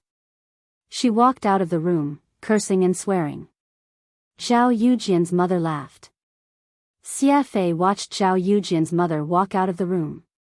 What's going on? He asked. Zhao Yujin had a good relationship with Xia Fei. He was a taekwondo practitioner himself, and he had helped Xia Fei fight a few times in private. Xia Fei had also given him a lot of benefits in return. Zhao Yujin told Xia Fei about what had happened to Li Yundong. If I don't get my revenge, I'm not a man. Zhao Yujin growled in a low voice. Xia Fei had a history with Zhao Yujin. Xia Fei laughed when he heard that. Good. You've got balls. I'll get a few of my buddies to help you beat him up. Zhao Yujin shook his head. I'll get my revenge with my own hands, he said through gritted teeth. Xia Fei looked at Zhao Yujin strangely and sighed. Forget it, bro, listen to me. You can't beat him in a one-on-one fight. This son of a bitch is too much of a pain in the ass. Unless what? Zhao Yujin said coldly. Xia Fei seemed to have thought of something. A murderous look appeared in his eyes.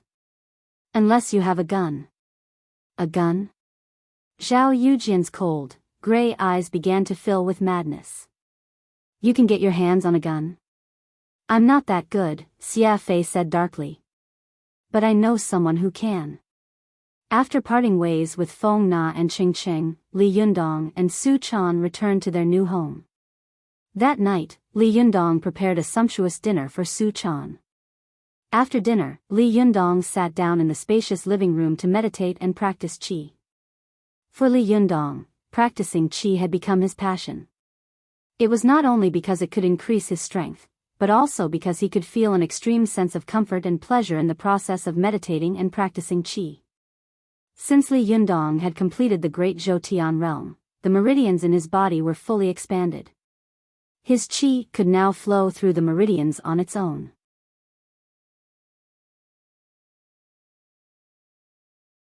As long as there was no external interference, Li Yundong would not go berserk. Su Chan felt a lot more at ease. She stared at Li Yundong for only an hour, then went back to her room to watch TV. After the lesson of smashing a TV with a single punch last time, Li Yundong had specifically explained to Su Chan the concept of a TV. After the initial fuss, Su Chan had become obsessed with watching TV, especially the primetime soap operas of various TV stations. This kind of leisurely life lasted for 2 days. Tiannan City finally ushered in the much-anticipated exchange day. Early that morning, Li Yundong changed his clothes and left the house with Su Chan. When they arrived at the school was already decorated with lanterns and streamers. Colorful flags and bilingual Chinese and English banners were hung everywhere. The students in the school were also dressed to the nines. Their faces were full of joy as they discussed the rare event of Tiannan University. It's so beautiful. Su Chan had been to Tiannan University quite a few times. Her eyes lit up when she saw the colorful flags and all kinds of costumes. She clapped her hands and praised Li Yundong. Li Yundong smiled. Just as he was about to enter the campus with Su Chan, he heard a voice coming from beside him. Hey. Where are you two from? Li Yundong turned his head and saw a teacher at the school gate shouting at them. This teacher was none other than the middle-aged teacher who had wanted to grab Su Chan and use her as a hostess. Li Yundong frowned. Mr. Liu, he said. You don't recognize me anymore? Mr. Liu walked up to Li Yundong and deliberately looked him up and down. I'm sorry, he said. There are so many people in this school. I don't know you. Li Yundong said patiently, Mr. Liu, I'm a second-year student at this school. I'm Li Yundong from the Chinese department. Please let me in. Mr. Liu held out his hand and said in a businesslike manner, Oh? Where's your student ID? He pulled out his student ID from his wallet and waved it at Su Chan. Here, he said. Can I go in now?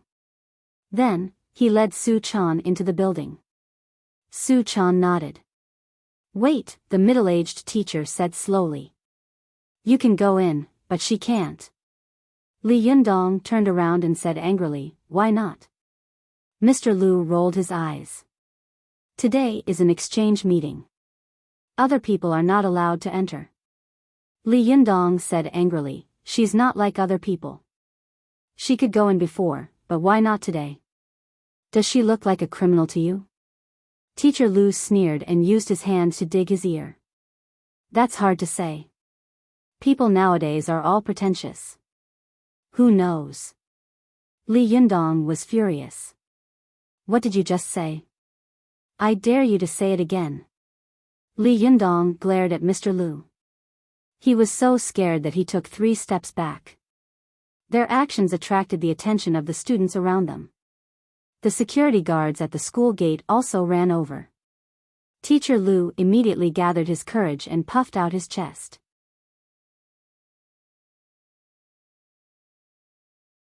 What, you still want to beat me up? Fine. Li Yundong was so angry that his knuckles cracked. Su Chan tugged at his hand and shook her head. Forget it. I'm not going. You go by yourself today. I'll wait for you at the gate. Just remember to pick me up. Li Yundong heard Su Chan say it calmly, but his heart ached. Anger rushed to his head. Fine. If you won't let her in, then I won't either. Li Yundong said through gritted teeth. Mr. Lu let out a strange laugh. Do as you please. Students like you, who don't know how to respect their teachers, don't make a difference. Li Yundong laughed angrily. God has eyes. It's great to have one less teacher like you. Idiot.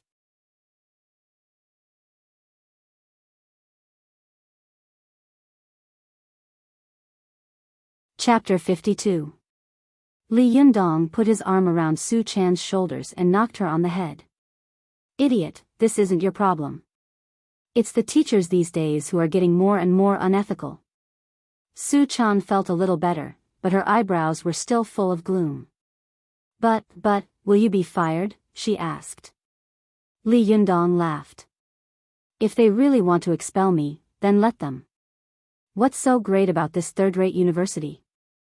Su Chan was still very worried. But, didn't you promise to compete with someone? She asked. Isn't today the exchange day? Li Yundong sneered. Whoever wants to go can go. I'm not going to wait on them.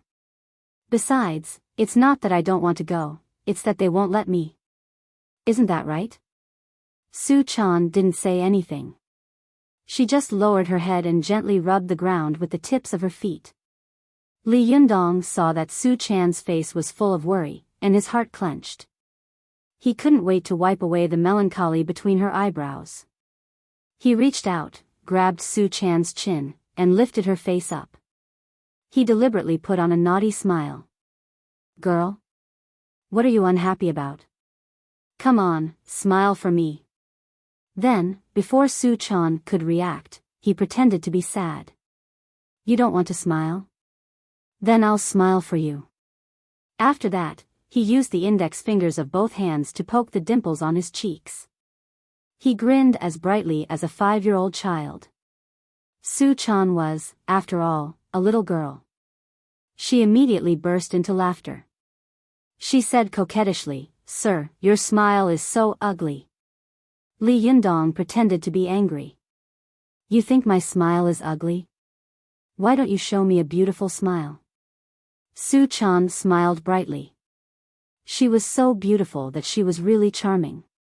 Her peach blossom eyes, which were like crescent moons, mesmerized Li Yundong so much that he couldn't tell what was going on, and his heart was beating wildly.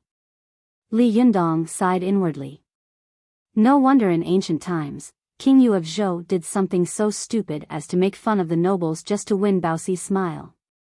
How many men in the world can withstand the destructive power of a smile like that? Well, the girl's smile is beautiful, and I'm very happy, so. The unhappiness in Li Yundong's heart was dispelled by the girl's sweet smile. He waved his hand and said, I'll take you out to play.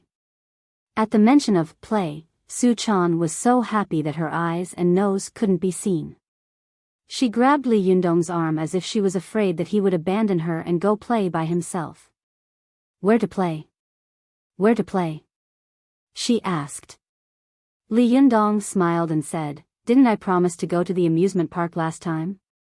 Let's go to the amusement park to play. Su Chan was happy and confused at the same time. Okay. But what kind of place is an amusement park? Li Yundong didn't know whether to laugh or cry. Why are you so happy when you don't even know where it is? Idiot. Su Chan pouted. Don't call me stupid. I'm not stupid. Li Yundong laughed heartily. The little girl had put her hair in a bun today, and he couldn't rub it. If he did, it would be too messy. Li Yundong reached out and pinched the little girl's cheeks. You're not stupid. You're just silly. Su Chan slapped Li Yundong's hand away. You're so annoying. After a while, Su Chan suddenly thought of something and asked, is stupid the meaning of a stupid C*NT? Li Yundong laughed. Nonsense. I said you're silly because you're silly and adorable. Calling someone an idiot was an insult. It means that a person is hopelessly stupid. Don't learn to swear like that. Su Chan stuck out her tongue and smiled. Okay, I won't say it if you don't want me to say it. The two of them chatted and laughed. They stopped a taxi and went straight to the amusement park in Tiannan City. It was already the end of May, and it was almost Children's Day. The amusement park in Tiannan City was filled with colorful balls and lanterns. Su Chan was attracted by the lively scene at the entrance even before she entered the park. She looked around curiously and took Li Yundong's hand. She wanted to visit all the shops in the square. Li Yundong smiled and pulled the little girl back. Okay, you can eat later. I'm full now. Be careful not to throw up later. Su Chan asked in confusion, why would I throw up? Li Yundong smiled maliciously and said, you'll know later. Since it wasn't Children's Day yet, there weren't many people in the amusement park. Li Yundong only waited in line for a while, then bought 2 passes and pulled Su Chan into the amusement park. As soon as they entered the gate, Li Yundong pulled Su Chan straight to the highest and most conspicuous space shuttle in the amusement park. Although there weren't many people in the amusement park, the space shuttle was the main attraction of the amusement park. There were also many people waiting in line. Li Yundong and Su Chan waited in line for half an hour before it was their turn. The two of them sat in the space shuttle. Li Yundong hugged the safety handrail in front of his chest and said to Su Chan with a smirk, if you're afraid, you can shout. Su Chan sat in the seat, and the inverted safety handrail pressed against her plump chest, attracting the eyes of the people around them to look at Su Chan, as if they were looking forward to the girl's performance in the game. Su Chan blinked her eyes. Why would I shout? Li Yundong giggled and said, because I'm afraid. Didn't you see that everyone else was shouting just now? Oh, Su Chan said, thinking, I was wondering why these people were shouting and jumping up and down just now. It turns out that they're all afraid. What a loser. Seeing that Su Chan's expression didn't change, Li Yundong snickered in his heart. Let's see how scared you will be later. Li Yundong had played with the space shuttle before, so he knew how exciting it was. Even ordinary men couldn't stand it, let alone a delicate little girl like Su Chan. After the DJ in the control room influenced the mood of the tourists, the space shuttle was suddenly launched. The 4 rows of people were bounced dozens of meters high in the air in 2 or 3 seconds, and then quickly fell. This kind of instantaneous rise and then sudden weightlessness made Li Yundong feel that his heart was in his throat, as if it would jump out at any time. Although he had succeeded in qi refining, no matter how much a person cultivated qi, it was impossible to break through the limits of the physical body unless he could reach the 8th realm of Jinshan. What a person's physical body felt, even a great cultivator would still feel this kind of feeling faithfully. It would never surpass the physical body because of the strength of one's mind. When the space shuttle fell crazily, the tourists were all screaming in horror and excitement, one after another, like pigs being slaughtered. Even Li Yundong couldn't help but shout. When it completely stopped, Li Yundong, who was satisfied, looked to the side and saw Su Chan sitting in her seat in a daze. Li Yundong snickered to himself, the little girl is scared silly. Li Yundong reached out and waved his hand in front of the little girl's eyes. Hey! Wake up, it's over. Su Chan was stunned. What? Is it over? Her calm expression almost made Li Yundong fall off his seat. What do you mean it's over? Haven't you had enough? Su Chan said, I haven't reacted yet. Are you crazy or what? Li Yundong asked, dismayed. He had been looking forward to the feeling of the little girl snuggling into his arms after being frightened, but now it seemed that she was simply a fool. No, no. Li Yundong was very unwilling and asked, do you want to do it again? Su Chan had already jumped off her seat. After thinking for a moment, she walked over and said, okay. Li Yundong quickly grabbed her and said, wait, go line up first. The two of them lined up again. Li Yundong wanted to make the little girl cry, so he patiently told her how to enjoy the game. However, Su Chan still had a blank look on her face, as if she had no idea what was so exciting about this thing. Li Yundong was so depressed that he wanted to vomit blood, but he was unwilling to give up. He pulled Su Chan to sit down again. Fortunately, this time, Su Chan began to feel a little interested. When she came down, she took Li Yundong's hand and kept saying, hurry up, I want more. Li Yundong faintly felt that something was wrong, but he didn't think too much about it. He muttered in his heart, can a man like me lose to a little girl? Impossible, absolutely impossible. Okay, I'll risk my life to accompany her. Li Yundong patted his chest heroically and made a decision that he would regret for the rest of his life. Su Chan had never played this kind of game before. She had been guarding her Ling Tai, consolidating her dantian with qi, and her internal organs were as stable as gold soup. Naturally, it was impossible for her to feel any excitement when she was weightless. But after playing a few times, after Li Yundong's reminder, she let go of her Ling Tai and stopped using her qi to stabilize her internal organs. Suddenly, the strong sense of weightlessness made Su Chan excited. This time, Li Yundong was in trouble. The little girl pulled Li Yundong to play with the space shuttle 7 times in one go. Li Yundong felt that his stomach was in his throat and he was about to vomit at any time. Good girl, you're good. Li Yundong forcefully suppressed the rolling qi in his chest, his face slightly pale. You're not afraid at all? Su Chan had long been able to fly, so why would she be afraid of this? She blinked her eyes and said, why should I be afraid? Li Yundong didn't know the little girl's background. He was very unwilling, so he gritted his teeth and said, okay, you win. I don't believe that you don't have any games that you're afraid of. As he said this, he took Su Chan's hand and ran straight to the place where the roller coaster was. Because the roller coaster was in the amusement park, there were not as many people waiting in line as the space shuttle. As soon as Li Yundong and Su Chan arrived, they got on the roller coaster.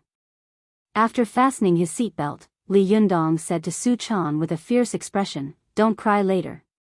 Su Chan made a face at him and said, just wait and see. Don't cry later. As soon as the roller coaster started, Li Yundong felt that the qi in his body began to become chaotic, and his temples were throbbing. Especially when climbing the slope, Li Yundong felt that the qi in his body was involuntarily surging to his brain, making him more and more nervous. Seeing him like this, Su Chan giggled and said, Sir, are you nervous? When Li Yundong heard this, his nose became crooked with anger. He forced himself to calm down and patted his chest. Just as he was about to speak, the roller coaster fell down like a stone falling from a cliff. Caught off guard, Li Yundong immediately let out an extremely tragic cry. Su Chan, who was beside him, laughed so hard that she trembled. After getting off the roller coaster, Li Yundong walked a few steps with his head heavy. He felt that his legs were soft, as if he was stepping on clouds. He patted his chest, forced a smile, and said self-deprecatingly, being heartless and skipping class is really retribution. Su Chan, who had jumped off the roller coaster, felt that the roller coaster was much more fun and exciting than the space shuttle. She pulled Li Yundong with excitement and said coquettishly, Sir, play with me again. I want it, I want it. Li Yundong's face turned pale, but he pretended to be arrogant. He took a deep breath and said, okay, if you want it, I'll give it to you. This conversation was very unhealthy and made people fantasize. The male tourists next to them laughed in a low voice with bad intentions, and the female tourists all turned their faces away and snickered. After 3 rides, Li Yundong's face was as white as paper. He covered his mouth and retched, staggering as if he was drunk. However, Su Chan, who was beside him, was still in high spirits and full of energy. The little girl pulled Li Yundong and said in a sweet voice, "Play with me. One more time, just one more time." Li Yundong sat on the ground and shook his head like a rattle. "You said the same thing last time." "No, no. Absolutely not." The little girl pushed Li Yundong and said coquettishly, "No, I want it again." Li Yundong suddenly remembered a very old joke. What men loved to hear the most was, "I want it." What men were most afraid to hear was, "I want it again."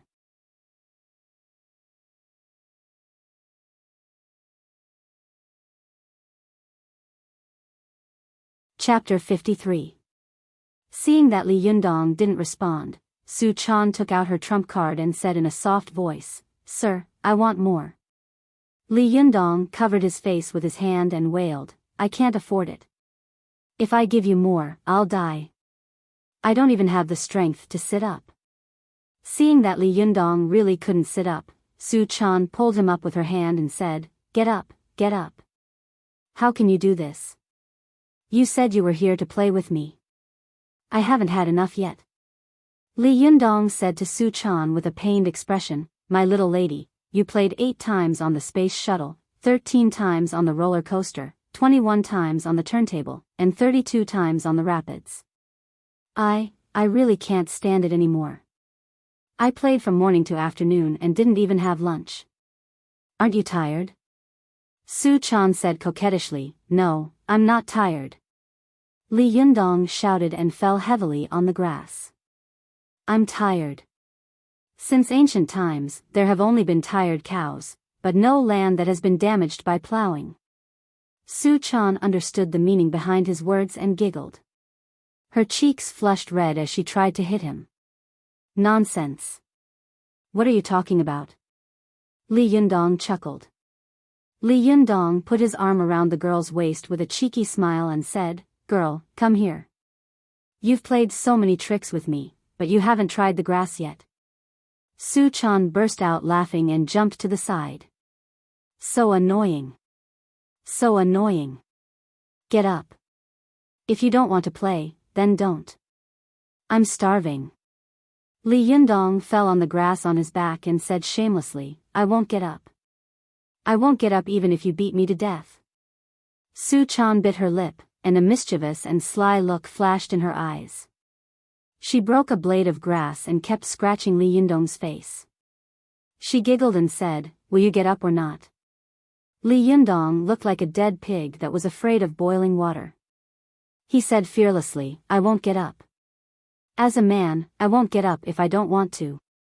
The two of them played on the grass.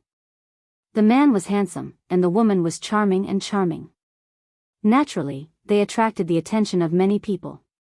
Some people heard their conversation and all covered their mouths to snicker. Su Chan had no choice but to throw the grass away and crouch down beside him. "What do I have to do to make you get up?" Li Yundong snickered inwardly, but his face was calm and composed. "You tortured me like this," he said. "It's up to you." The little girl thought for a moment with an embarrassed expression and tentatively said, "Shall I give you a massage?"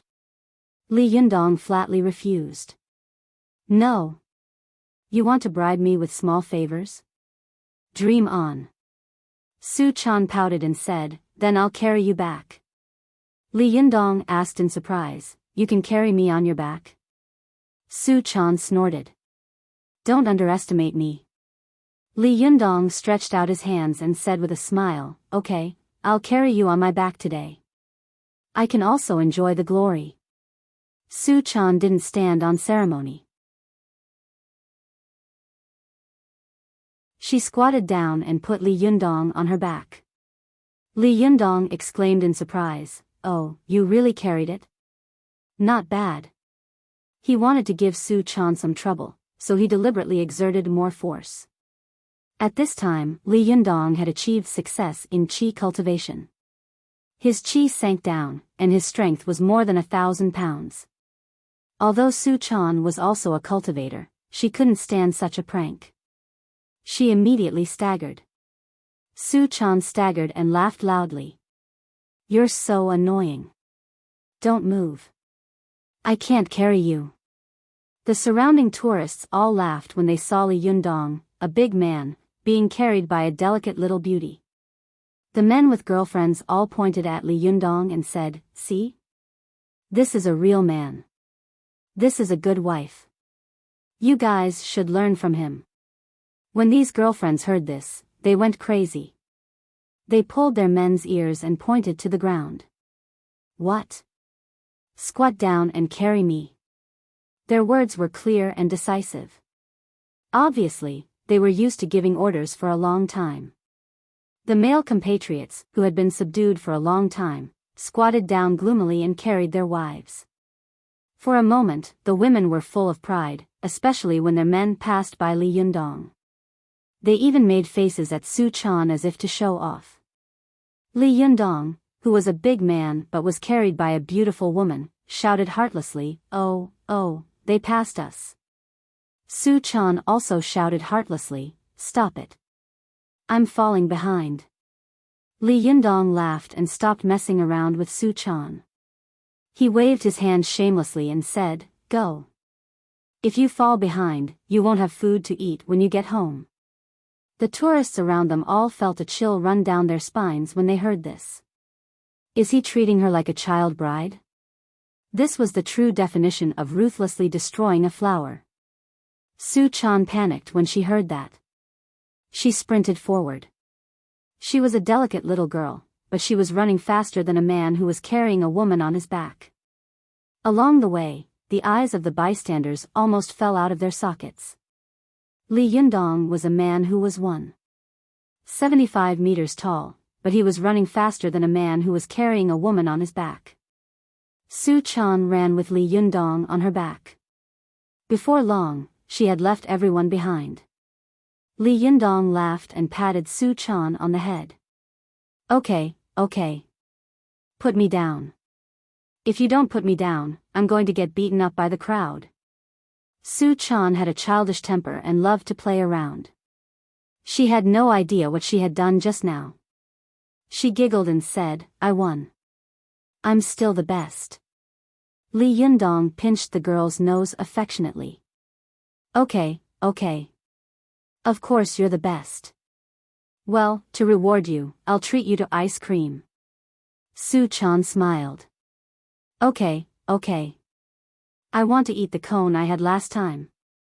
Li Yundong said with a smile, "Okay, wait for me here. I'll be right there."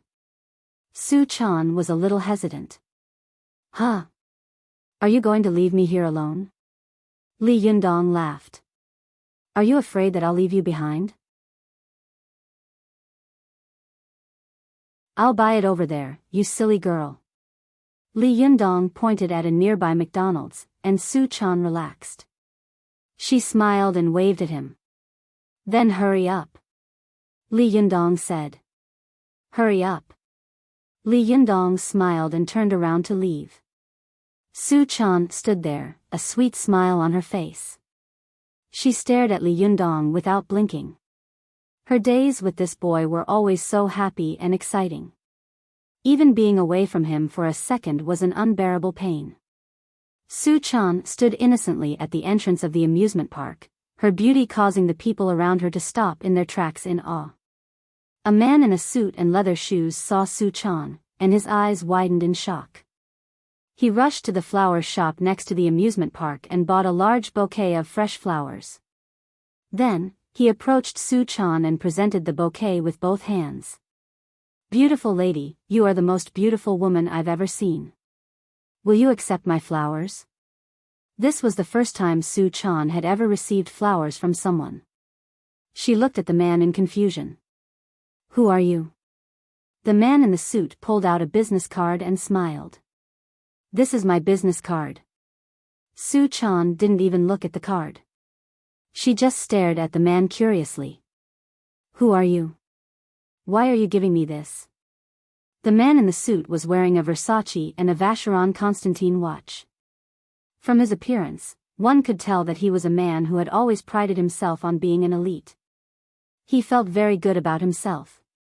He adjusted his collar, maintained a smile that he thought was perfect, and said, "You will know who I am and what I do after seeing this." "Oh," Su Chan said. She took the business card and looked at it. There were a few golden words on the card: Chairman and CEO of Rowi International Capital Corporation, Rongguafa. As Rongguafa listened to the little lass recite his position and name word by word, he felt as if the gazes around him were filled with admiration and surprise. Every time the little lass recited a word, he would look left and right in a daze. When she finished reciting, his chin was raised high. His expression seemed to be saying, "Come worship me, come throw yourself into my arms, little beauty." The bystanders also watched coldly as this scene played out countless times in real life, the battle between money and love. How many women in real life had abandoned love in favor of bread? How many rich men had their arms around gold-digger girls, showing off their pride and arrogance to the world? Rongguafa had used his business card and money to open up a path for himself. God knew how many beautiful girls had fallen for him. The way he saw it, there was no woman in this world that couldn't be won over by money and fame. That was why his smile was so arrogant and insufferably arrogant. But Su Chan's next words made his smile disappear. The little girl asked innocently, "What's a chairman? What's a CEO?" The bystanders burst into laughter. Rongguafa's eyes twitched. He thought to himself, "Is this girl playing with me?" But looking at Su Chan, he felt that the girl's innocence didn't seem to be faking. He was very surprised. No way, there really is such a simple girl in this world? She's the best. I must hook her up. Rongguafa patiently explained the greatness of the chairman and the CEO. Then he heard Su Chan say with a look of realization, "Oh, it's the boss and the shopkeeper. Hey, why don't you just say it?" After Su Chan finished speaking, she patted Rongguafa on the shoulder casually and said, "You do business? Not bad, you can be the boss and the shopkeeper." Not bad, not bad. The bystanders all burst into laughter. Rongguafa was furious in his heart. How dare she say I'm the shopkeeper? It's too old-fashioned, too vulgar. How dare she humiliate me like this? He was angry in his heart, but he had to maintain his elegance on his face. The smile on his face looked indescribably dry and ugly. You can't say that." Rongguafa suppressed his anger and said, "My company is a multinational financial investment company, which controls billions of financial investments. It's not just about the boss and the shopkeeper." Su Chan nodded as if she understood. "Oh. Then what do you do?" Rongguafa proudly showed off again. "Me? I don't do much. Basically, I don't do much in the company." He wanted to say that he didn't do much, but he was afraid that Su Chan would look down on him and think that he was incompetent, so he quickly added, "Well, I basically do gold investment, fund investment, and currency investment." Su Chan looked surprised, and her eyes showed a look of amazement. "You can do everything? Everything?" Rongguafa adjusted his collar and sighed. "Yes, there's nothing I can't do. So, basically, I'm very busy every day, and I have to spend hundreds of thousands of yuan per second." Su Chan exclaimed, "Ah? Then don't you also do the work of the boss, the shopkeeper, and the waiters? 3 in 1? Don't you get tired?" The bystanders around burst into laughter, each of them convulsing with laughter. Rongguafa was so depressed that he wanted to vomit blood. He stared at Su Chan and thought, "This girl is deliberately messing with me, isn't she?" ==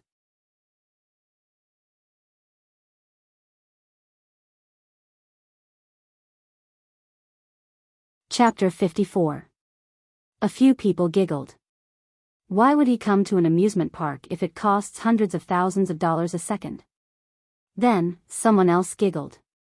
He's here to invest. He's from a multinational international finance company. Where do you think all the snack bars around this amusement park come from? Hey, a big boss like him coming here to make such a small investment? That's impossible, isn't it? Hee hee, didn't you hear that? The boss, the shopkeeper, and the waiter's jobs were all taken care of together. It's tough. Could this be the legendary shell company? Rongguofa felt like vomiting blood in his heart.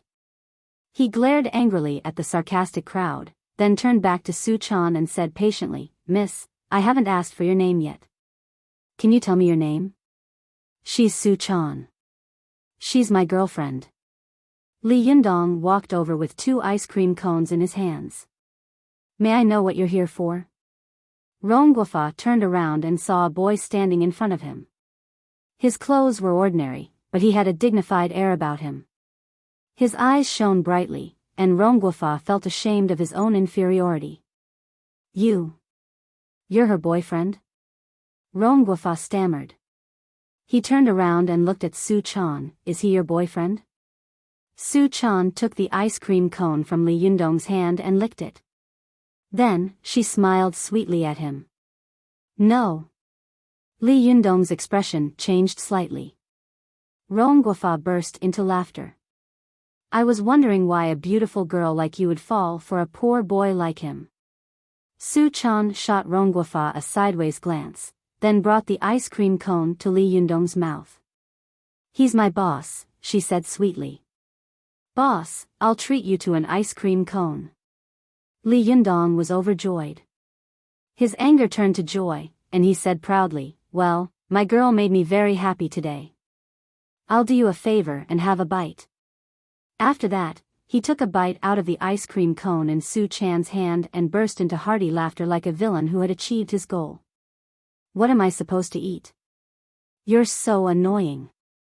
Su Chan grabbed the ice cream in Li Yundong's hand and took a big bite out of it, almost as if she was taking revenge on Li Yundong. Su Chan, on the other hand, had small, cherry-like lips. How could she gulp down half an ice cream like Li Yundong? She took a bite and her face was covered in blood. Li Yundong pointed at Su Chan's face and laughed out loud. But after laughing twice, he swallowed the cold air that made his chest feel stuffy. He couldn't help but grimace and beat his chest. Su Chan burst out laughing when she saw Li Yundong's reaction, but the ice cream in her mouth was so cold that her mouth was numb. She took a deep breath, not forgetting to tease Li Yundong. "Serves you right, retribution." Li Yundong felt as if his chest had frozen. He choked and rolled his eyes. How could he speak? The two of them made everyone around them laugh. Rongguofa's face darkened. He didn't know what to do, and he didn't know what to do. If it was any other person, they would have retreated in the face of difficulties. However, Ronggua had a very high opinion of himself. This amusement park was near a luxurious area where the rich lived. He wasn't here to play, but to return to his mansion. However, when he saw Su Chan, he was shocked. He just wanted to go up to her and ask for her phone number before he slowly planned to do something else. But Li Yundong's appearance made him feel a sense of crisis and inferiority. Rongguofa knew that he was no longer young. He was no longer in the prime of his youth. The only thing he could rely on and show off was his wealth and experience. Based on Rongguofa's experience, there was no woman in the world who wasn't vain. There was no woman who couldn't be swayed by a check. Rongguofa sneered and took out a checkbook from his pocket. "How much do you want?" he asked. When she heard Rongguofa's voice, she swallowed the ice cream in her mouth with all her might. As a result, she was so cold that she jumped up and down on the spot. "What?" she asked with difficulty. "What? What did you say?" Rongguofa had seen countless women, but he had never seen such a pure, beautiful, and innocent girl. He liked her even more. He took out a pen from his pocket and said, "I said, how much money do you want to leave this boy?" When Su Chan heard this, she suddenly became furious.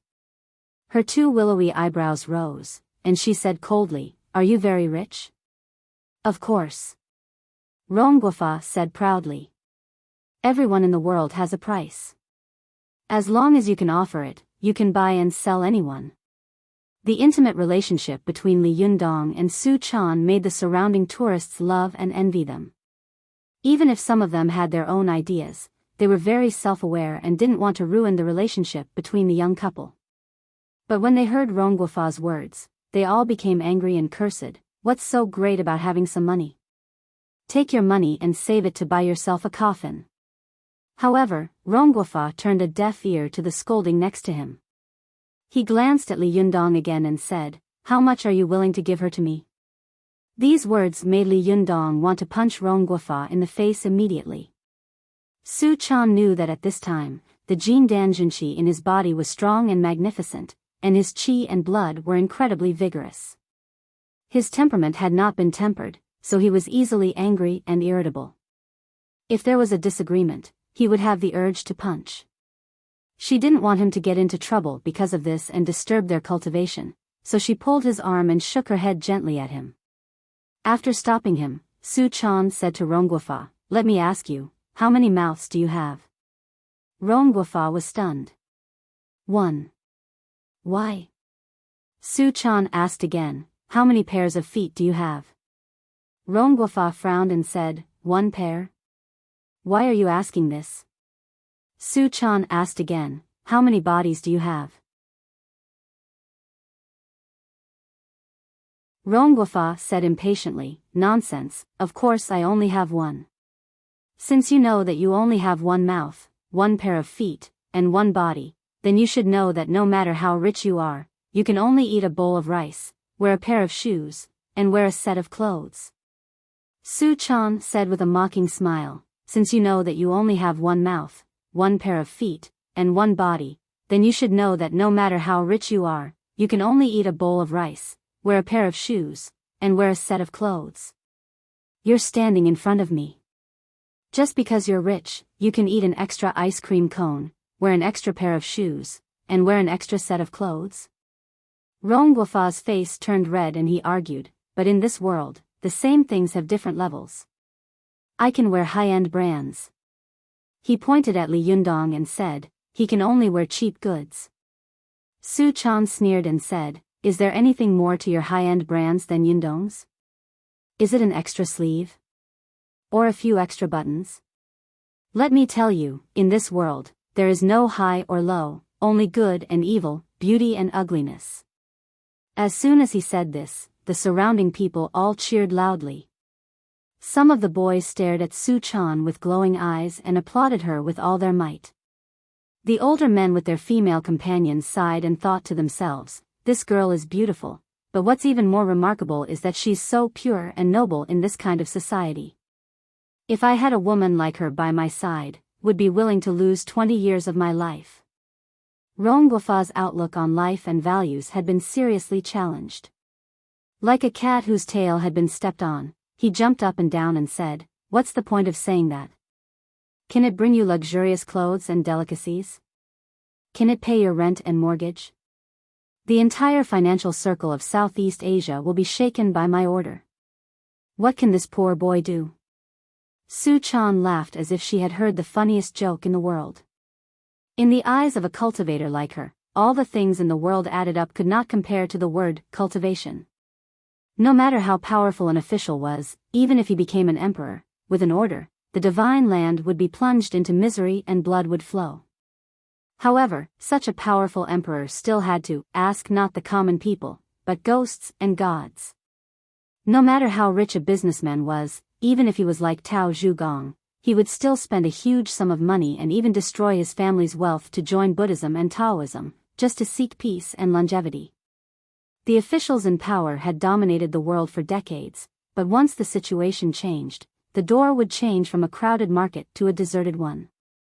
Once the lamp ran out of oil, no matter how powerful they would be nothing more than a pile of yellow soil. Emperor Qin Wu, Song Zhu of the Tang sect, and Genghis Khan, what kind of people were they? But they had all turned into a pile of yellow soil. And those who were as rich as a country, no matter how rich they were and how powerful they were, it was impossible for them to pass on their wealth to the fourth generation. It was the curse of the rich that wealth could not last for 3 generations. What's more, no matter how rich a person was, they could not escape the cycle of life, death, illness, and death. However, cultivators could transcend life and death, transcending all of this. Power and wealth were just fleeting clouds in their eyes. Throughout the dynasties, how many people have been famous, how many have been powerful, how many have been as rich as a country, how many have laughed at the world, and how many have not lived forever? Su Chan laughed and couldn't help but think of a sentence she had once seen her master write on the wind dust stone. After Su Chan stopped laughing, she pointed at Li Yundong and said to Rongguofa, "You must remember his name. His name is Li Yundong, and he is my partner. Although he is a nobody now, I promise you that in less than 2 years, his name will be famous all over the world. At that time, what you can do, he can do without any effort, but what he can do, you will never be able to do." Su Chan's words were sonorous and powerful, and the people around her were stunned. They couldn't help but look at Li Yundong, as if they couldn't understand why this girl was so sure that Li Yundong would have such great achievements in the future. Rongguofa had a strange look on his face. He wanted to laugh at the girl's arrogant words, but Su Chan's face was full of love and solemnity, and he couldn't bring himself to say it. He used a lot of strength and said bitterly, "Why do you say that?" Su Chan walked to Li Yundong's side and took his hand. She smiled. "Because he has me by his side." Li Yundong looked at Su Chan in a daze, his chest heaving up and down, and his heart surging. He almost cried. With a girl like this by his side, even if the sky fell down, what was there to be afraid of? The young man also smiled and took Su Chan's hand. Their fingers were tightly intertwined, and they no longer looked at Rongguofa, who was in a daze, or at the crowd around them. Shoulder to shoulder, the two of them walked away. I went out to eat with Yezi, but it rained heavily and I was delayed. Everyone, I'm sorry, you're tuning into the Biyao's Wuxia Chronicles YouTube channel. Don't forget to subscribe and join us on this journey to catch the most captivating stories.